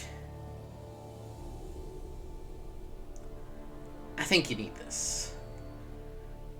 And the rest of you just see Gert and Coco holding each other's gaze. And the book on the table begins flickering. And you see Coco is going, "Get y'all, calm down." And in the flickering pages of the book, as if watching an old-timey black and white movie where you can see the shutters in between each frame, you see just the smallest of flickers. A small room. Fire outside the room. Children enter the room with an adult. 5 children, 1 adult. 6. They enter the room. They close the door. They try to take cover. They take a large metal box, a vending machine, and put it in front of the door. And they box holds. It keeps them safe. Until eventually it can't. The door bursts open. And the shuddering ends. During that, though, Coco, you hear voices.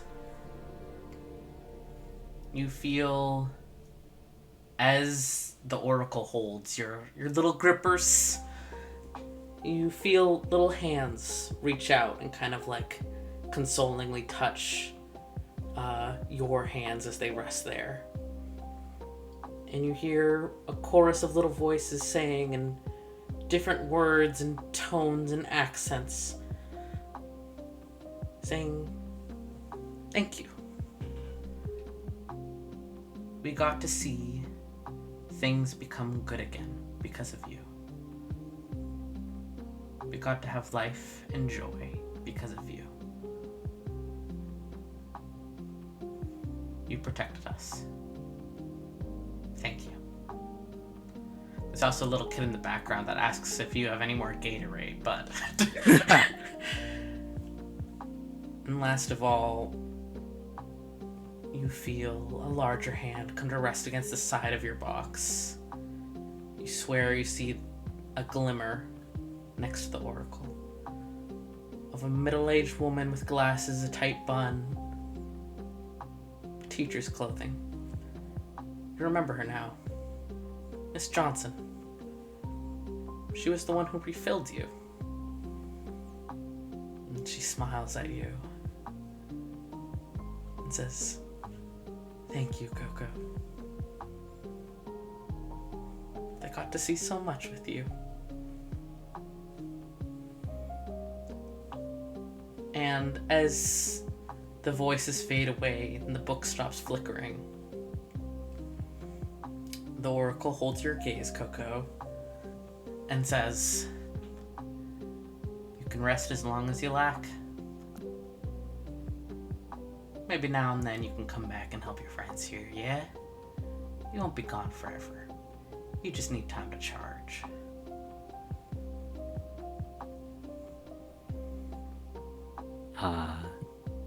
If Coco had eyes, they would be locked on to Gertz. And they can't nod because they don't have a neck. But they nod in their head. Mm-hmm.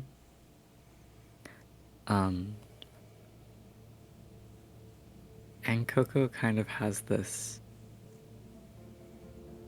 little glow under the white paneling on the front of their face that just goes a little bit dim. It gets dimmer and dimmer.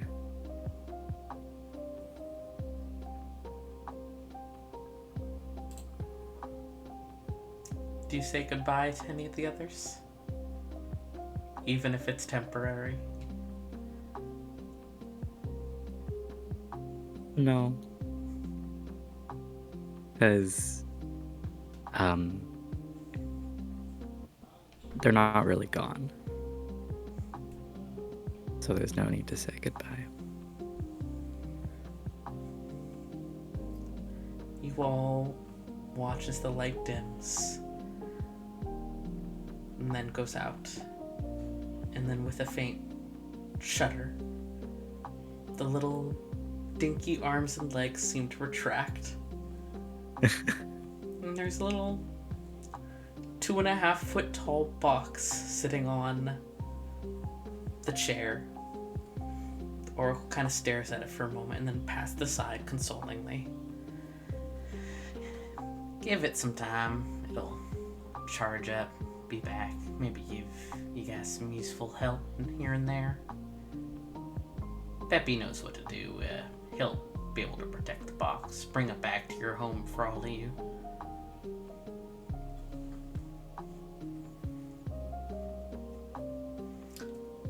The oracle says nothing else and walks back to their chair, looks at the blank pages, kind of sighs heavily, and closes the book. Now, what can I do for the rest of you?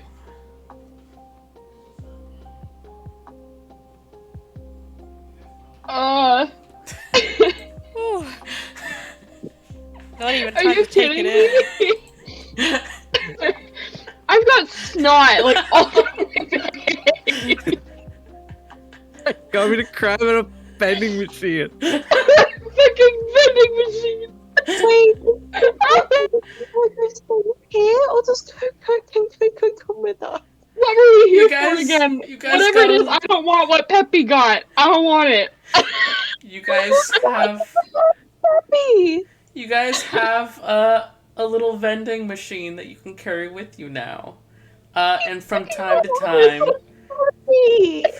time, Coco will be able to help you guys out. Let's go. Oh, Jesus Christ.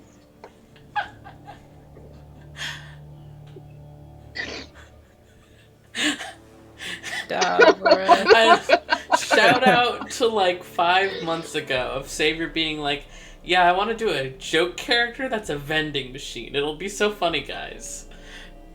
This fucking sucks. Yeah, literally. Dude, that shit's not fair. I hope that's what it feels like when I die. Bruh. Anyways,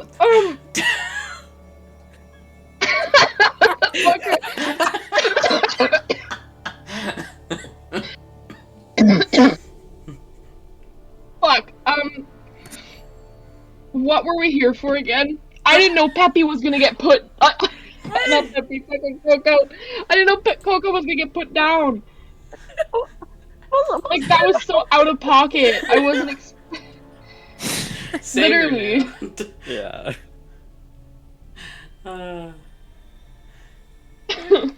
It was Winter had said something along those lines to Nemesis when Coco first joined, but that was a while ago, so I didn't expect you to remember. Oh shit, yeah. Well, goodbye. But yeah, if you guys ever listen to Coco Session 0, you can hear the whole story about how Coco became Coco. Oh yeah. Yeah.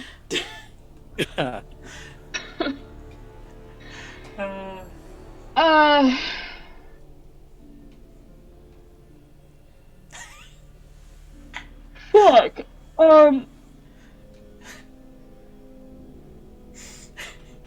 What do we ask the Oracle guys? Well, it feels so wrong to move on to something else. Our dead friends just like. Yeah, I don't know. Yeah, can I mourn for a bit? Ignore the corpse on the corner. No, it's not a Coco isn't dead. Essentially, No, I know. essentially what happened is Coco's power source was changed. Coco doesn't have perpetual power anymore. Coco just needs, like, to charge for a bit, you know, solar powered kind of Give deal. me some. Put me in the sun. We literally took out Peppy's. Take them I keep saying outside. Peppy. Coca-Cola. Literally. Peppy's waiting outside the city for you guys. Oh, that's gonna suck. Trying to tell Peppy, yo.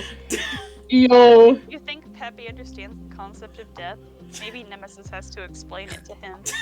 That's his paladin duty. To explain to an owlbear the concept of death. And alright, get your fucking kid. I'll speak with animals, it's fine. I'll explain You everything. have to make Peppy carry the corpse. Literally. I'll carry the corpse. What are we gonna do with an owlbear? The Oracle said Hang to out, you I guys that Peppy would carry Coco, and Peppy understood. Oh, okay. Peppy knows their duty. Truly. Get it. Okay. Guess we. Well, we know that Mitchell's here, but I guess we ask about like what was the dealio this morning or whatever. Oh yeah, what happened? You could predict the past. That's in the past now. Who did it? Spirit. Hmm? Huh? You're breaking up bad, Chloe. Oh, Oh, I can't even hear Face Chloe. down again. Get your head up, queen. I just want to know if the spirit is here. If the spear is here, I'll be right Yeah. back. My door was just knocked. Just a second. I just fucking recording. pep seed all over myself. Oh. That's fucking. That's the Let me sound. see. No, don't come out here. Don't Yeah, look at my evidence. shame. I just covering. cowbed myself. I did that with Gio's soccer too, so. Did you cry? I was sobbing. It wasn't even funny. Jeez. Like tears down my face. Yeah, I was crying a little bit. Oh my god. Who isn't these days? I'm back. Yeah. Welcome back. Hello. Like Hello. So, what are you guys asking specifically?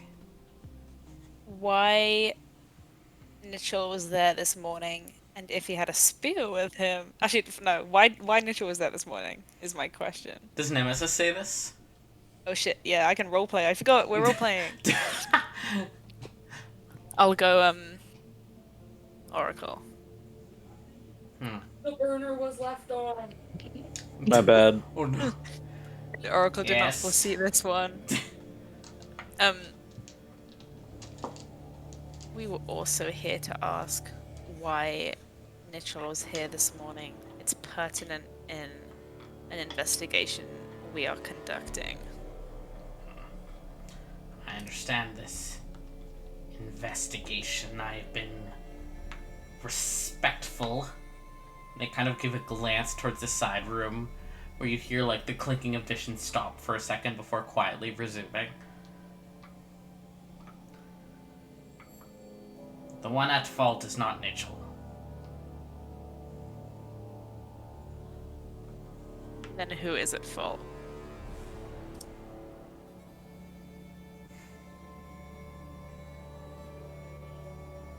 Boy. The dishes go quiet again, and you hear like water be turned off. Oh god. And then there's shuffling feet, and you see the 11-year-old show up again, kind of like messing with, you know, the hangnails and just kind of not looking at any of you. Yes, Watcher. Are you going to tell them? They can't do anything to you here, so you're safe.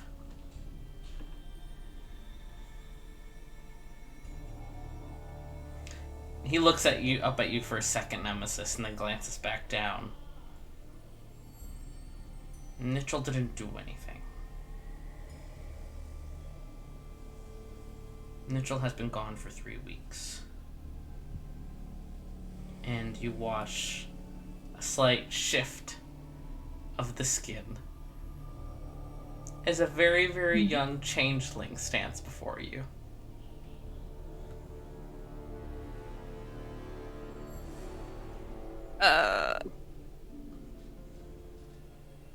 Yeah.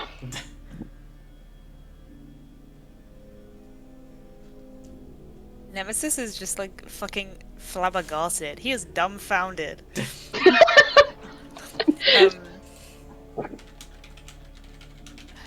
Hello. What's your name?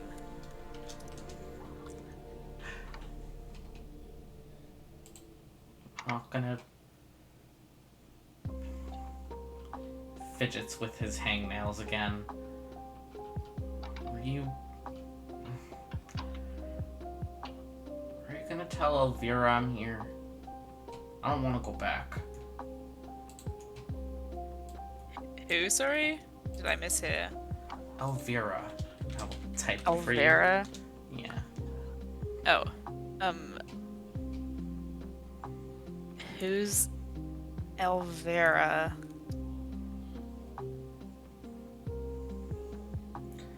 My name is Bean.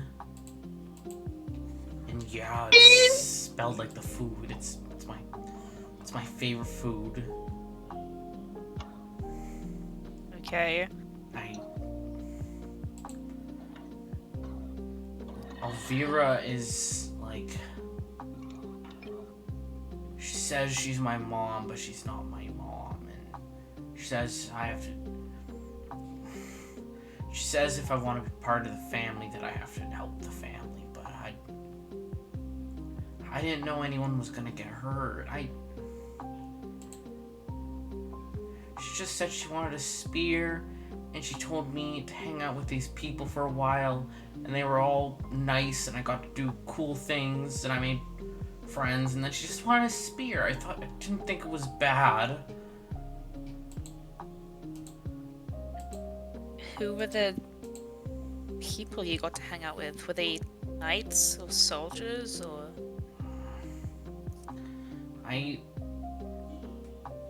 Elvira found me when I was, I don't know, a long time ago. And they wanted me to fight, but I was bad at fighting. But I showed them I could change what I look like, and then they said that they would keep me and keep me fed and stuff. And Elvira said she was my mom now, and she said that we were like the Iron Family or something like that. I don't know. He's like kicking at the floor. Fuck. Iron conscription. Do you know the person you have been pretending to be? No, Elvira just gave me a bunch of writing notes about this guy, and apparently only one person knew him well, and this guy had left, so I could pretend to be him and nobody would know. I don't know where he is. I know he apparently left. You mean Lucius, right? What? No, the guy I'm pretending to be. But why can't I just stay as him? And he like glances over at the Oracle, who's already shaking their head wordlessly. It wouldn't hurt anyone. I just get to stay with that family, and they're all nice to me.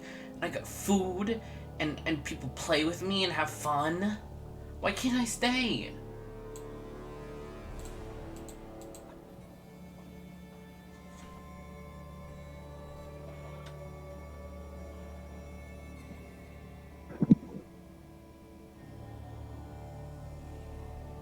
What is the Oracle's reaction to this? The Oracle doesn't say anything, just kind of shakes their head and is looking down at their own mug of tea. From the vibe, you would get the feeling this is a conversation they've had before.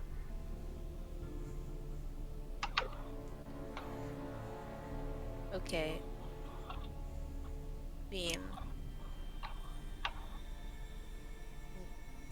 Nobody here is upset with you. It's important that you know that. Notice his voice is like shaking, but he's being genuine. This is a very confusing time.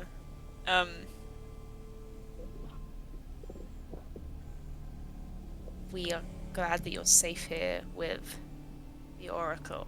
How long have you been here? Just a day?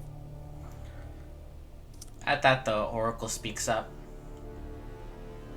I saw that Bean here would be staying with me, so I sought out Bean. We met. I would have him come by every now and then to help with the tea and the biscuits, keeping an eye on him. And when I got another vision that he had to stay with me or else worse things would happen, I told him to come here and stay here until I saw that it was safe again.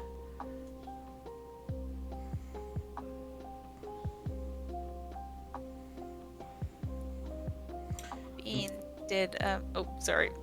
Sorry, the Oracle's just gonna say one more thing. Yeah. You must understand, I don't see possibilities. I can't do things to change what I see of the future. I only see. So when I see that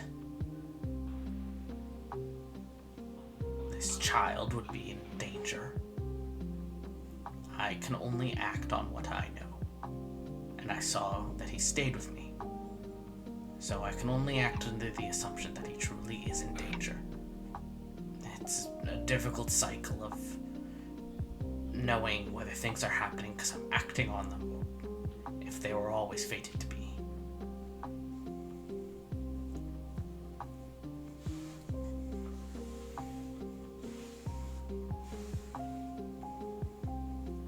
So, is there anything you can see about anyone here? Or is that not how it works? I know you will come to see me again very soon. Is that only because you've told me now that I will come and see you? They kind of give a wry smile. That's the question, isn't it?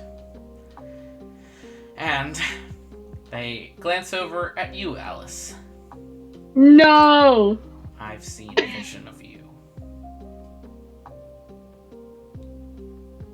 I can only see very little of the future. So I don't know what it is I warn you of. But I do know. I recognize your face. I recognize the terror it held.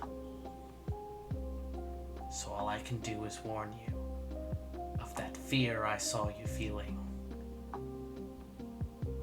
and the betrayal in your eyes. I apologize that I can't tell you more than that.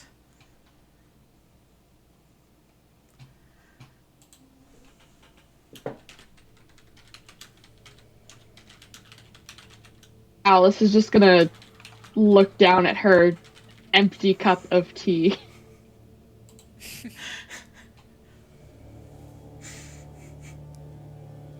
Can I ask Bean another question? Yeah?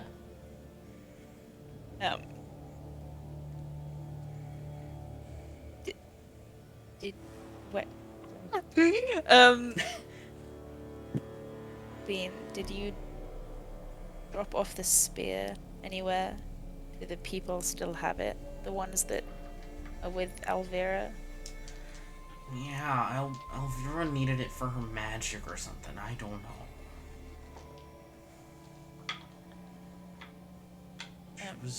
She was with this lady or something. A tall lady in like blue and black. And then there was someone else with them with like white hair and armor kind of like you. He points to you, Shoshin. But it was like kind of goldish. I gave the spear to the three of them.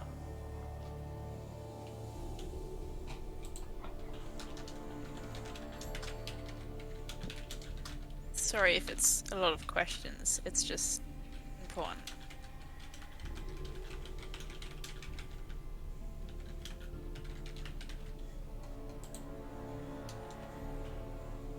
Does anyone else want to ask anything? I don't want to take over.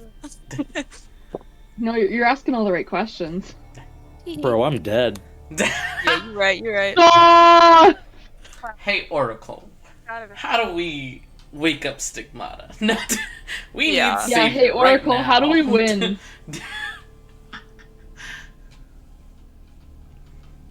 Oracle, you can see the past, right? Yes. It is difficult see- to command, but yes. Can you see different possibilities, different pathways that may have happened but didn't? No. I can imagine with my own imagination, but if you're referring to specifically what I can see with my abilities, no. I cannot see different possibilities. That is the domain of somebody else. Ooh.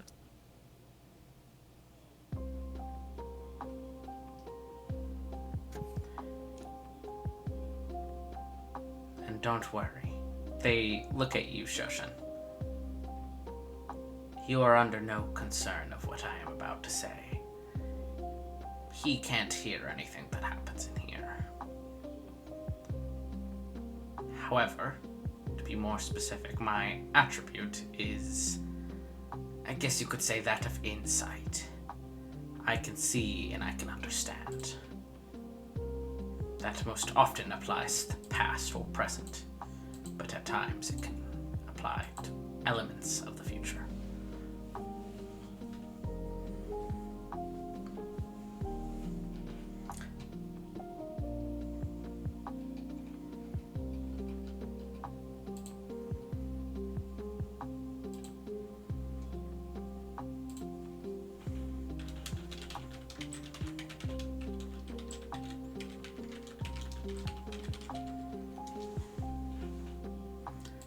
To be clear, Gert is saying that they are a Desico.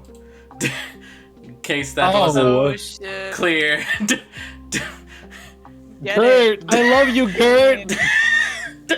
Gert. How much sauce you got?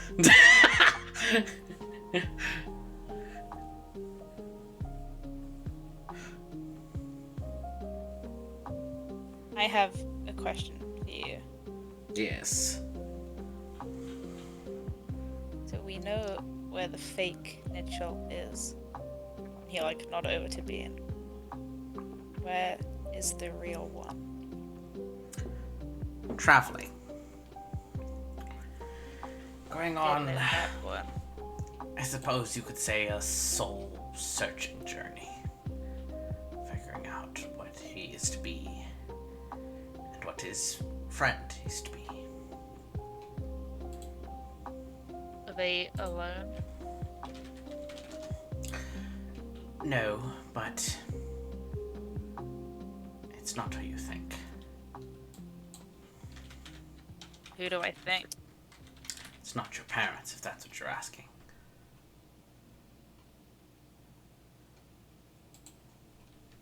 There's someone else I feel I saw there. But I wouldn't know. It was like a dream. Say again? I didn't hear that part. Sorry. I said no, you're good. There's someone else I feel I saw there that I don't know because it was like a dream. In reference to Wrath, I think. Yeah. If you speak of the red one, yes, he stalks their steps.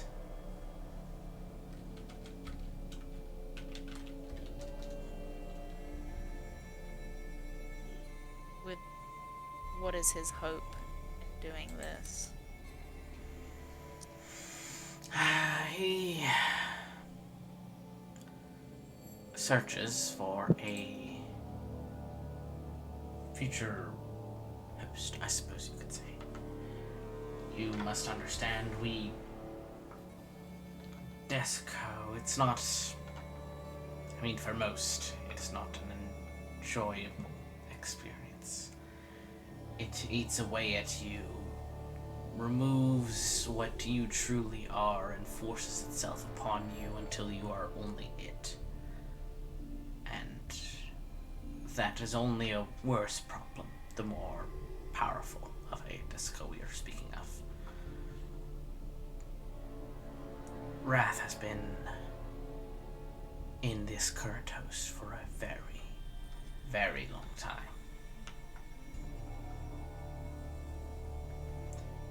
Who knows? Maybe he is searching for a reprieve. Maybe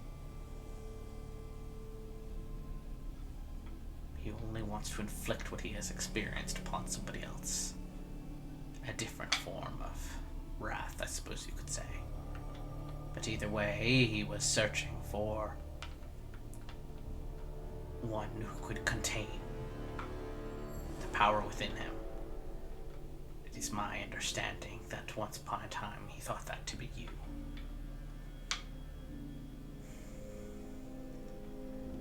There is a reason I hide now, a reason I am so private, a reason I shield myself and no longer am so public like I was once upon a time.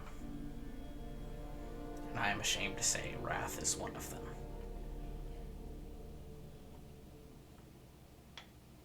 From me, he knew you were not the one. I take heart in the fact that I did not tell him who was the one, but it was enough to know that you were not viable for what he wanted.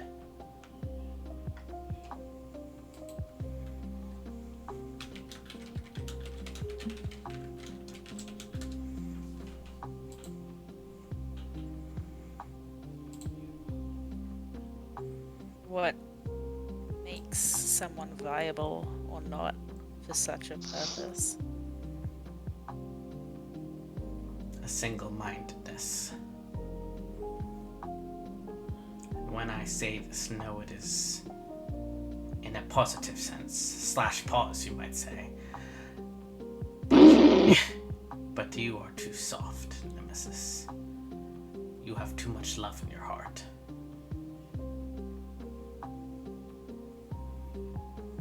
Aw.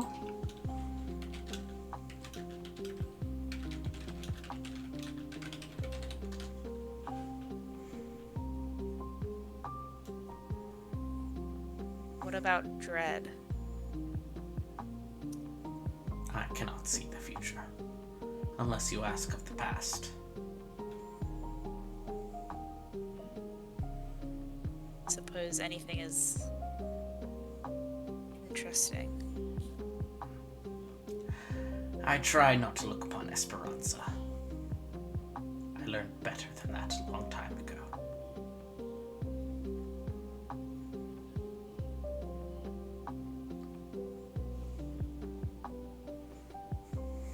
Our brush wasn't so favorable with her either. Truly.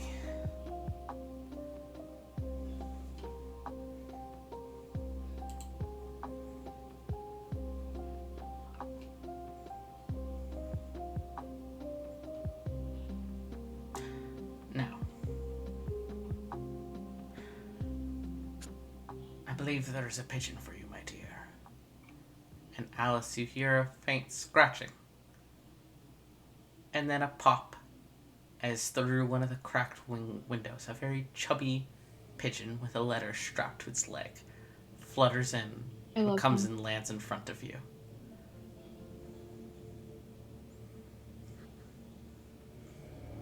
Shitting and farting.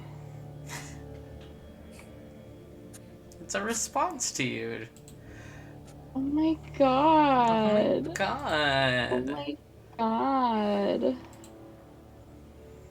god. Do you grab it? Yeah. It's in Braille, Oh! which he hadn't known before. So, an odd note. Huh? But it is an affirmation that in a half hour he will be at a specific alleyway.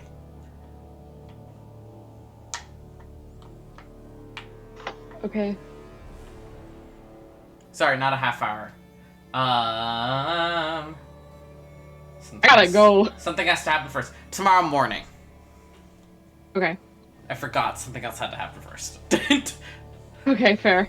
Tomorrow morning it is. He is occupied right now. Okay, slay.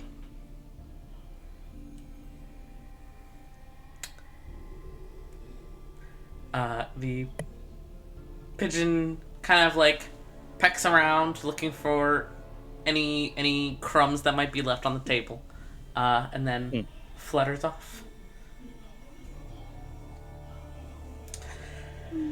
Now, I've seen all of your faces before. I know you will be back. Bean will stay here with me until I see that he is good to leave. You have love in your heart, Nemesis Sota. And while others do as well, they maybe aren't as soft. Not everyone would look upon a child and see mercy. So thus I ask you not speak of Bean.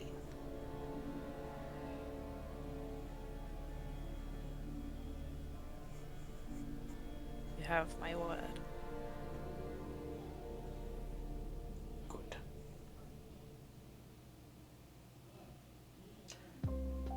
There are things I wish I could change about your future, but I think that by telling you, that would only make the problem worse. You all will be back here soon. But for now, there is someone waiting that needs your company and guidance.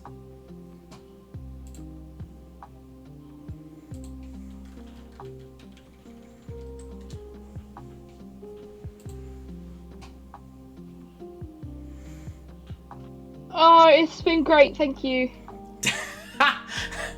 But of course, if you wish for more tea, simply come here. Bean can make more. I click my acrylics. Yeah. Sounds acrylic now. Anything for more tea. Bean, you know where the special leaves are. Huzzah. You hear Zaza! you hear a clatter of the dishes being washed. Yes, I know where your weird magic leaves are. If they come by again, I'll make them tea. Good. Now, all of you, I will only be here when you actually are going to see me. So that means I am not always here. I will be here when you need to see me. Goodbye. Okay, late. Oracle. Bang, door slam. Thank you. Yeah, what the fuck just happened? You are all walked out the door, and literally, it's like closed on somebody's ass. Whoever is last. Who's carrying Coco? Yeah. Yeah. Which, by the way, the writing on the front of the vending machine is a little clearer now, and it kind of looks like maybe it says Coca-Cola. That wouldn't make any sense, though. So it must not be. Yeah, I don't know what that is.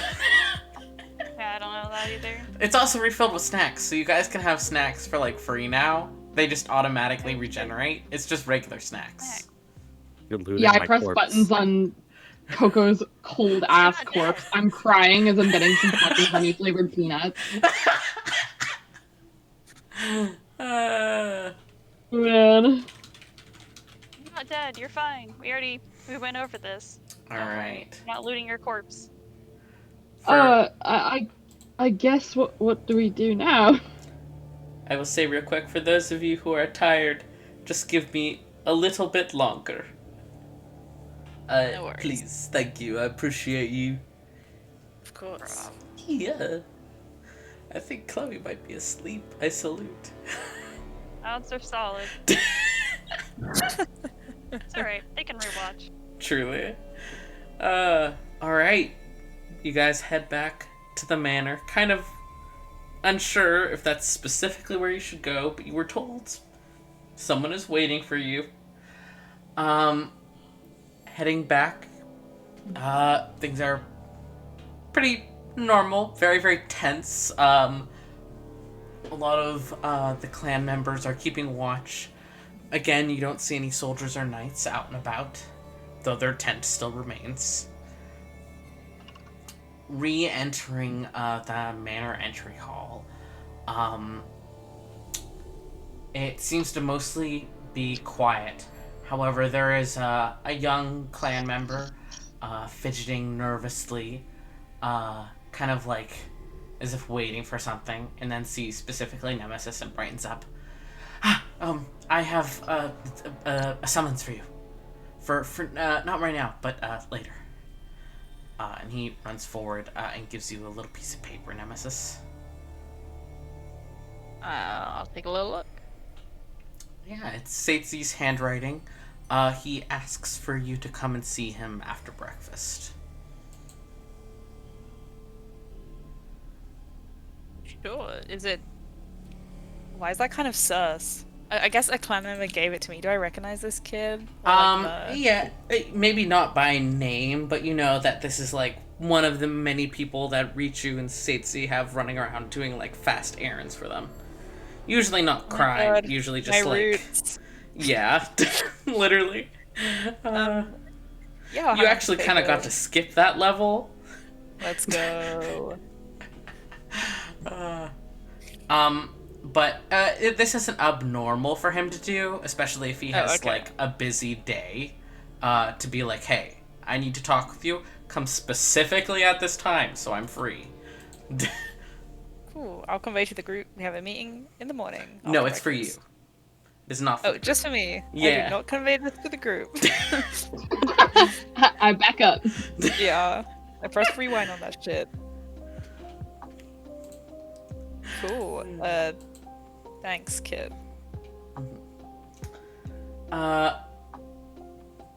As you guys are doing this,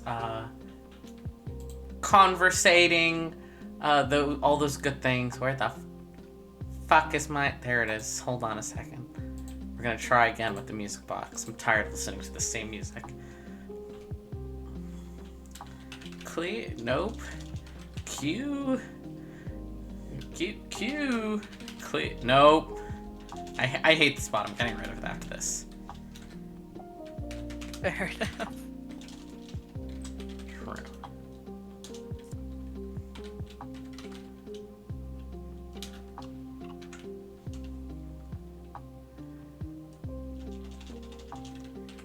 Music. Play. Jesus Christ.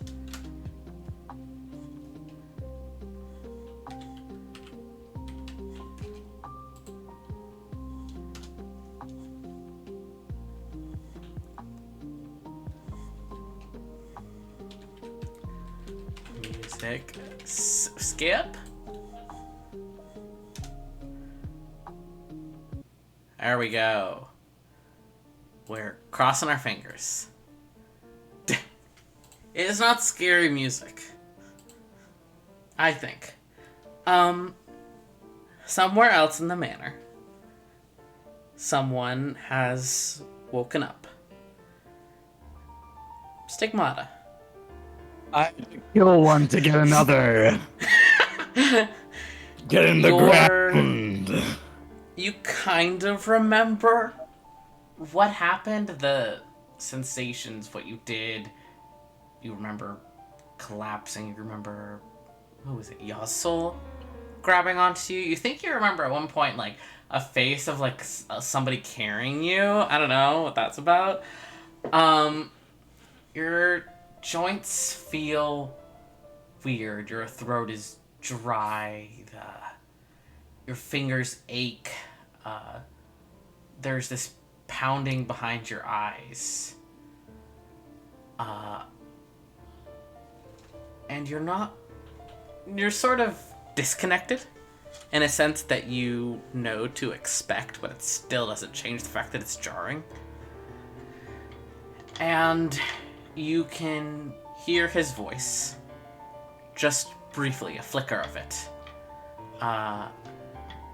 say, "You're going to need some help. It'll be rough.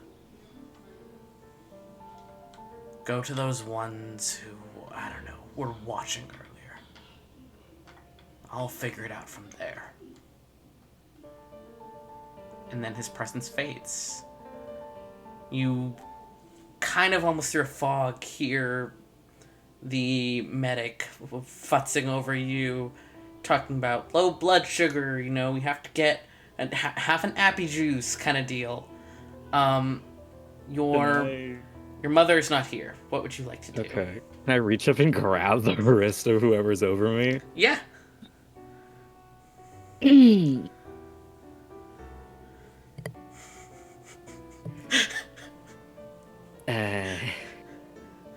Mercy? Can I sit up, please? Yes, Miss. Would you like me to go get your mother? I believe she's waiting. My mother. No. You don't need to get my mother.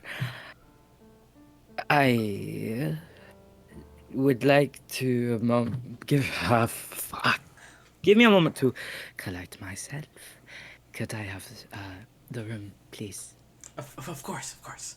Thank you. And he gives like kind of an awkward bow and hurries out of the room. And you hear him say to someone outside, like, "Go and fetch some light food, in case she's up to anything to eat."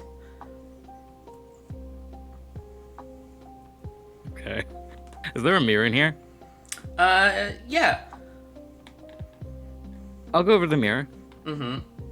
and put both my hands like to the sides of it, Mm-hmm. and I'll just stare at myself for a moment. Do you?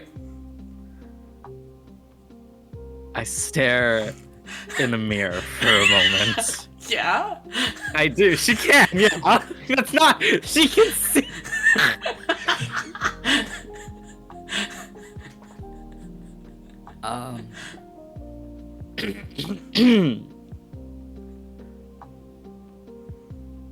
Sure as you. Lord God.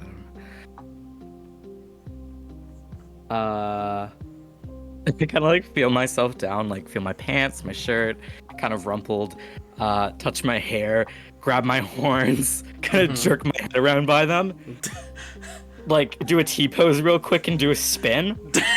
Yeah. I'm what is it? Calibrating. I'm calibrating. Mm-hmm.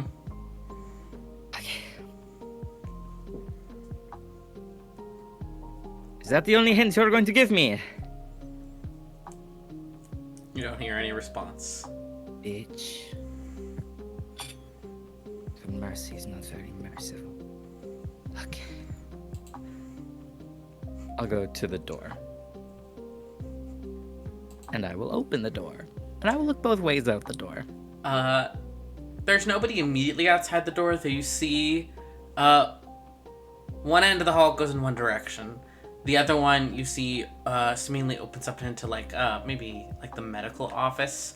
And you can hear the medic speaking to someone in there.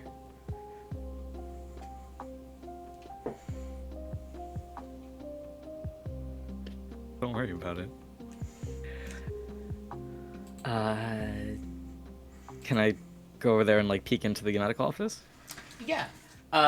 Peeking in, you see a pair of relatively tall women, one with kind of green-blue skin and watery hair, and another with yellow skin and purple hair, talking in very terse tones to this medical person.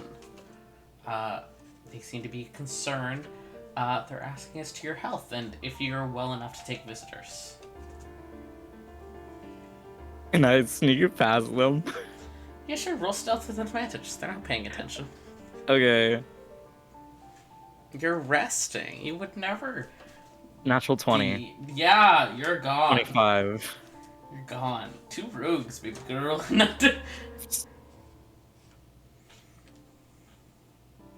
Fucking slink out of there. I'm like holding my shoes in my hand.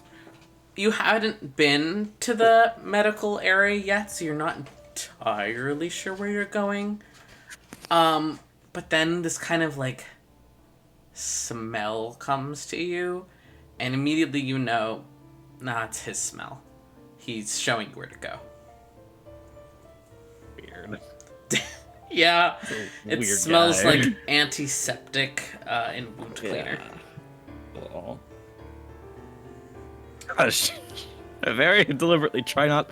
I like, in like kind of a bitchy move, kind of put my hand to my chest and like go a little bit like, ahem. And I will follow it. Mm-hmm. With my shoes in my hand. Yeah.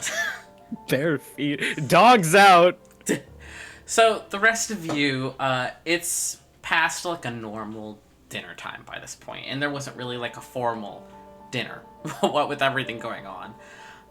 But at Nemesis, you know, there's usually like food left set aside for any clan members who were working and weren't able to come to dinners or things like that.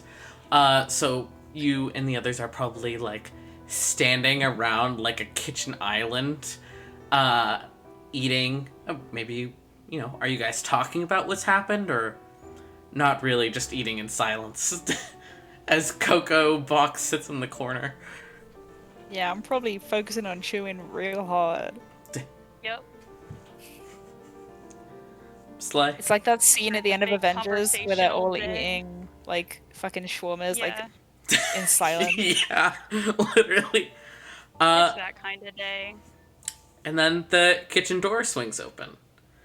And a very, well, Safer, can you can you describe Stigmata? Sure. Stigmata is a very short tiefling woman. She's around probably like 5 feet 4'11" ish. She's very short. She has like long, kind of pointed ears that kind of hang down a little bit, kind of like a bit of like a satyr-esque vibe, but not entirely, just kind of like inching towards that. Horns on her head that match her yellow complexion. She has freckles on her face that are a stark white, and she has light purple hair.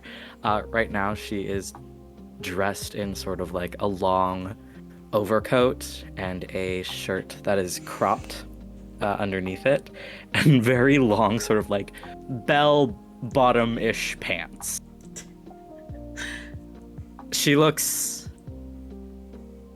a bit messy, but I guess that makes sense. You also look a fair bit haggard right now. Yeah. You are very hungry. Bags. I'm starving.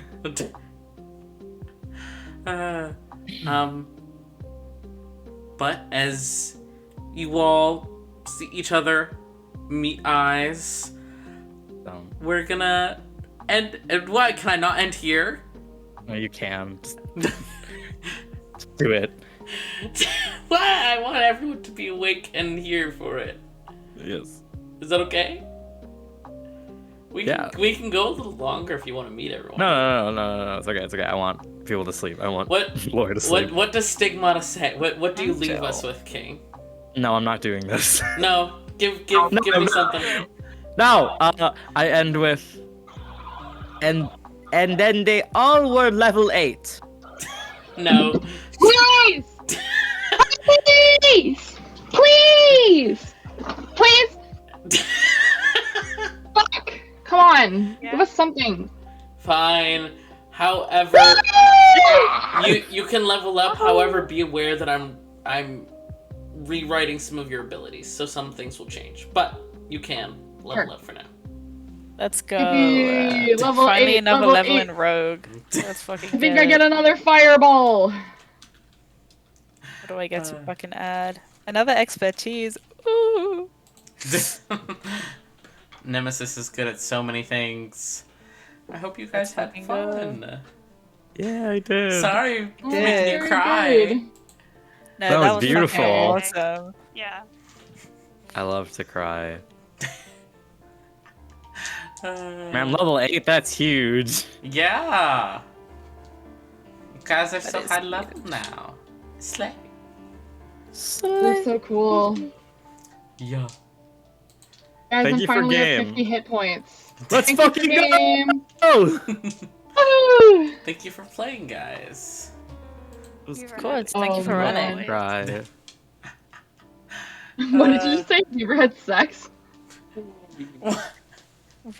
What? That's what I thought that said for some reason. In my headphones, it like clipped out. And I was like, have you ever had sex? And I was like, huh? Like, where's this conversation That going? is not what I said. That's I don't know my what I bad. said, but it wasn't that. I'll tell you that. That's fair. That's fair. Anyways. Oh. Good night. Good night. Night. You going to bed? Work. Maybe. Wish that were me. You gotta go to work. I know. I'm so sorry, King. It's okay.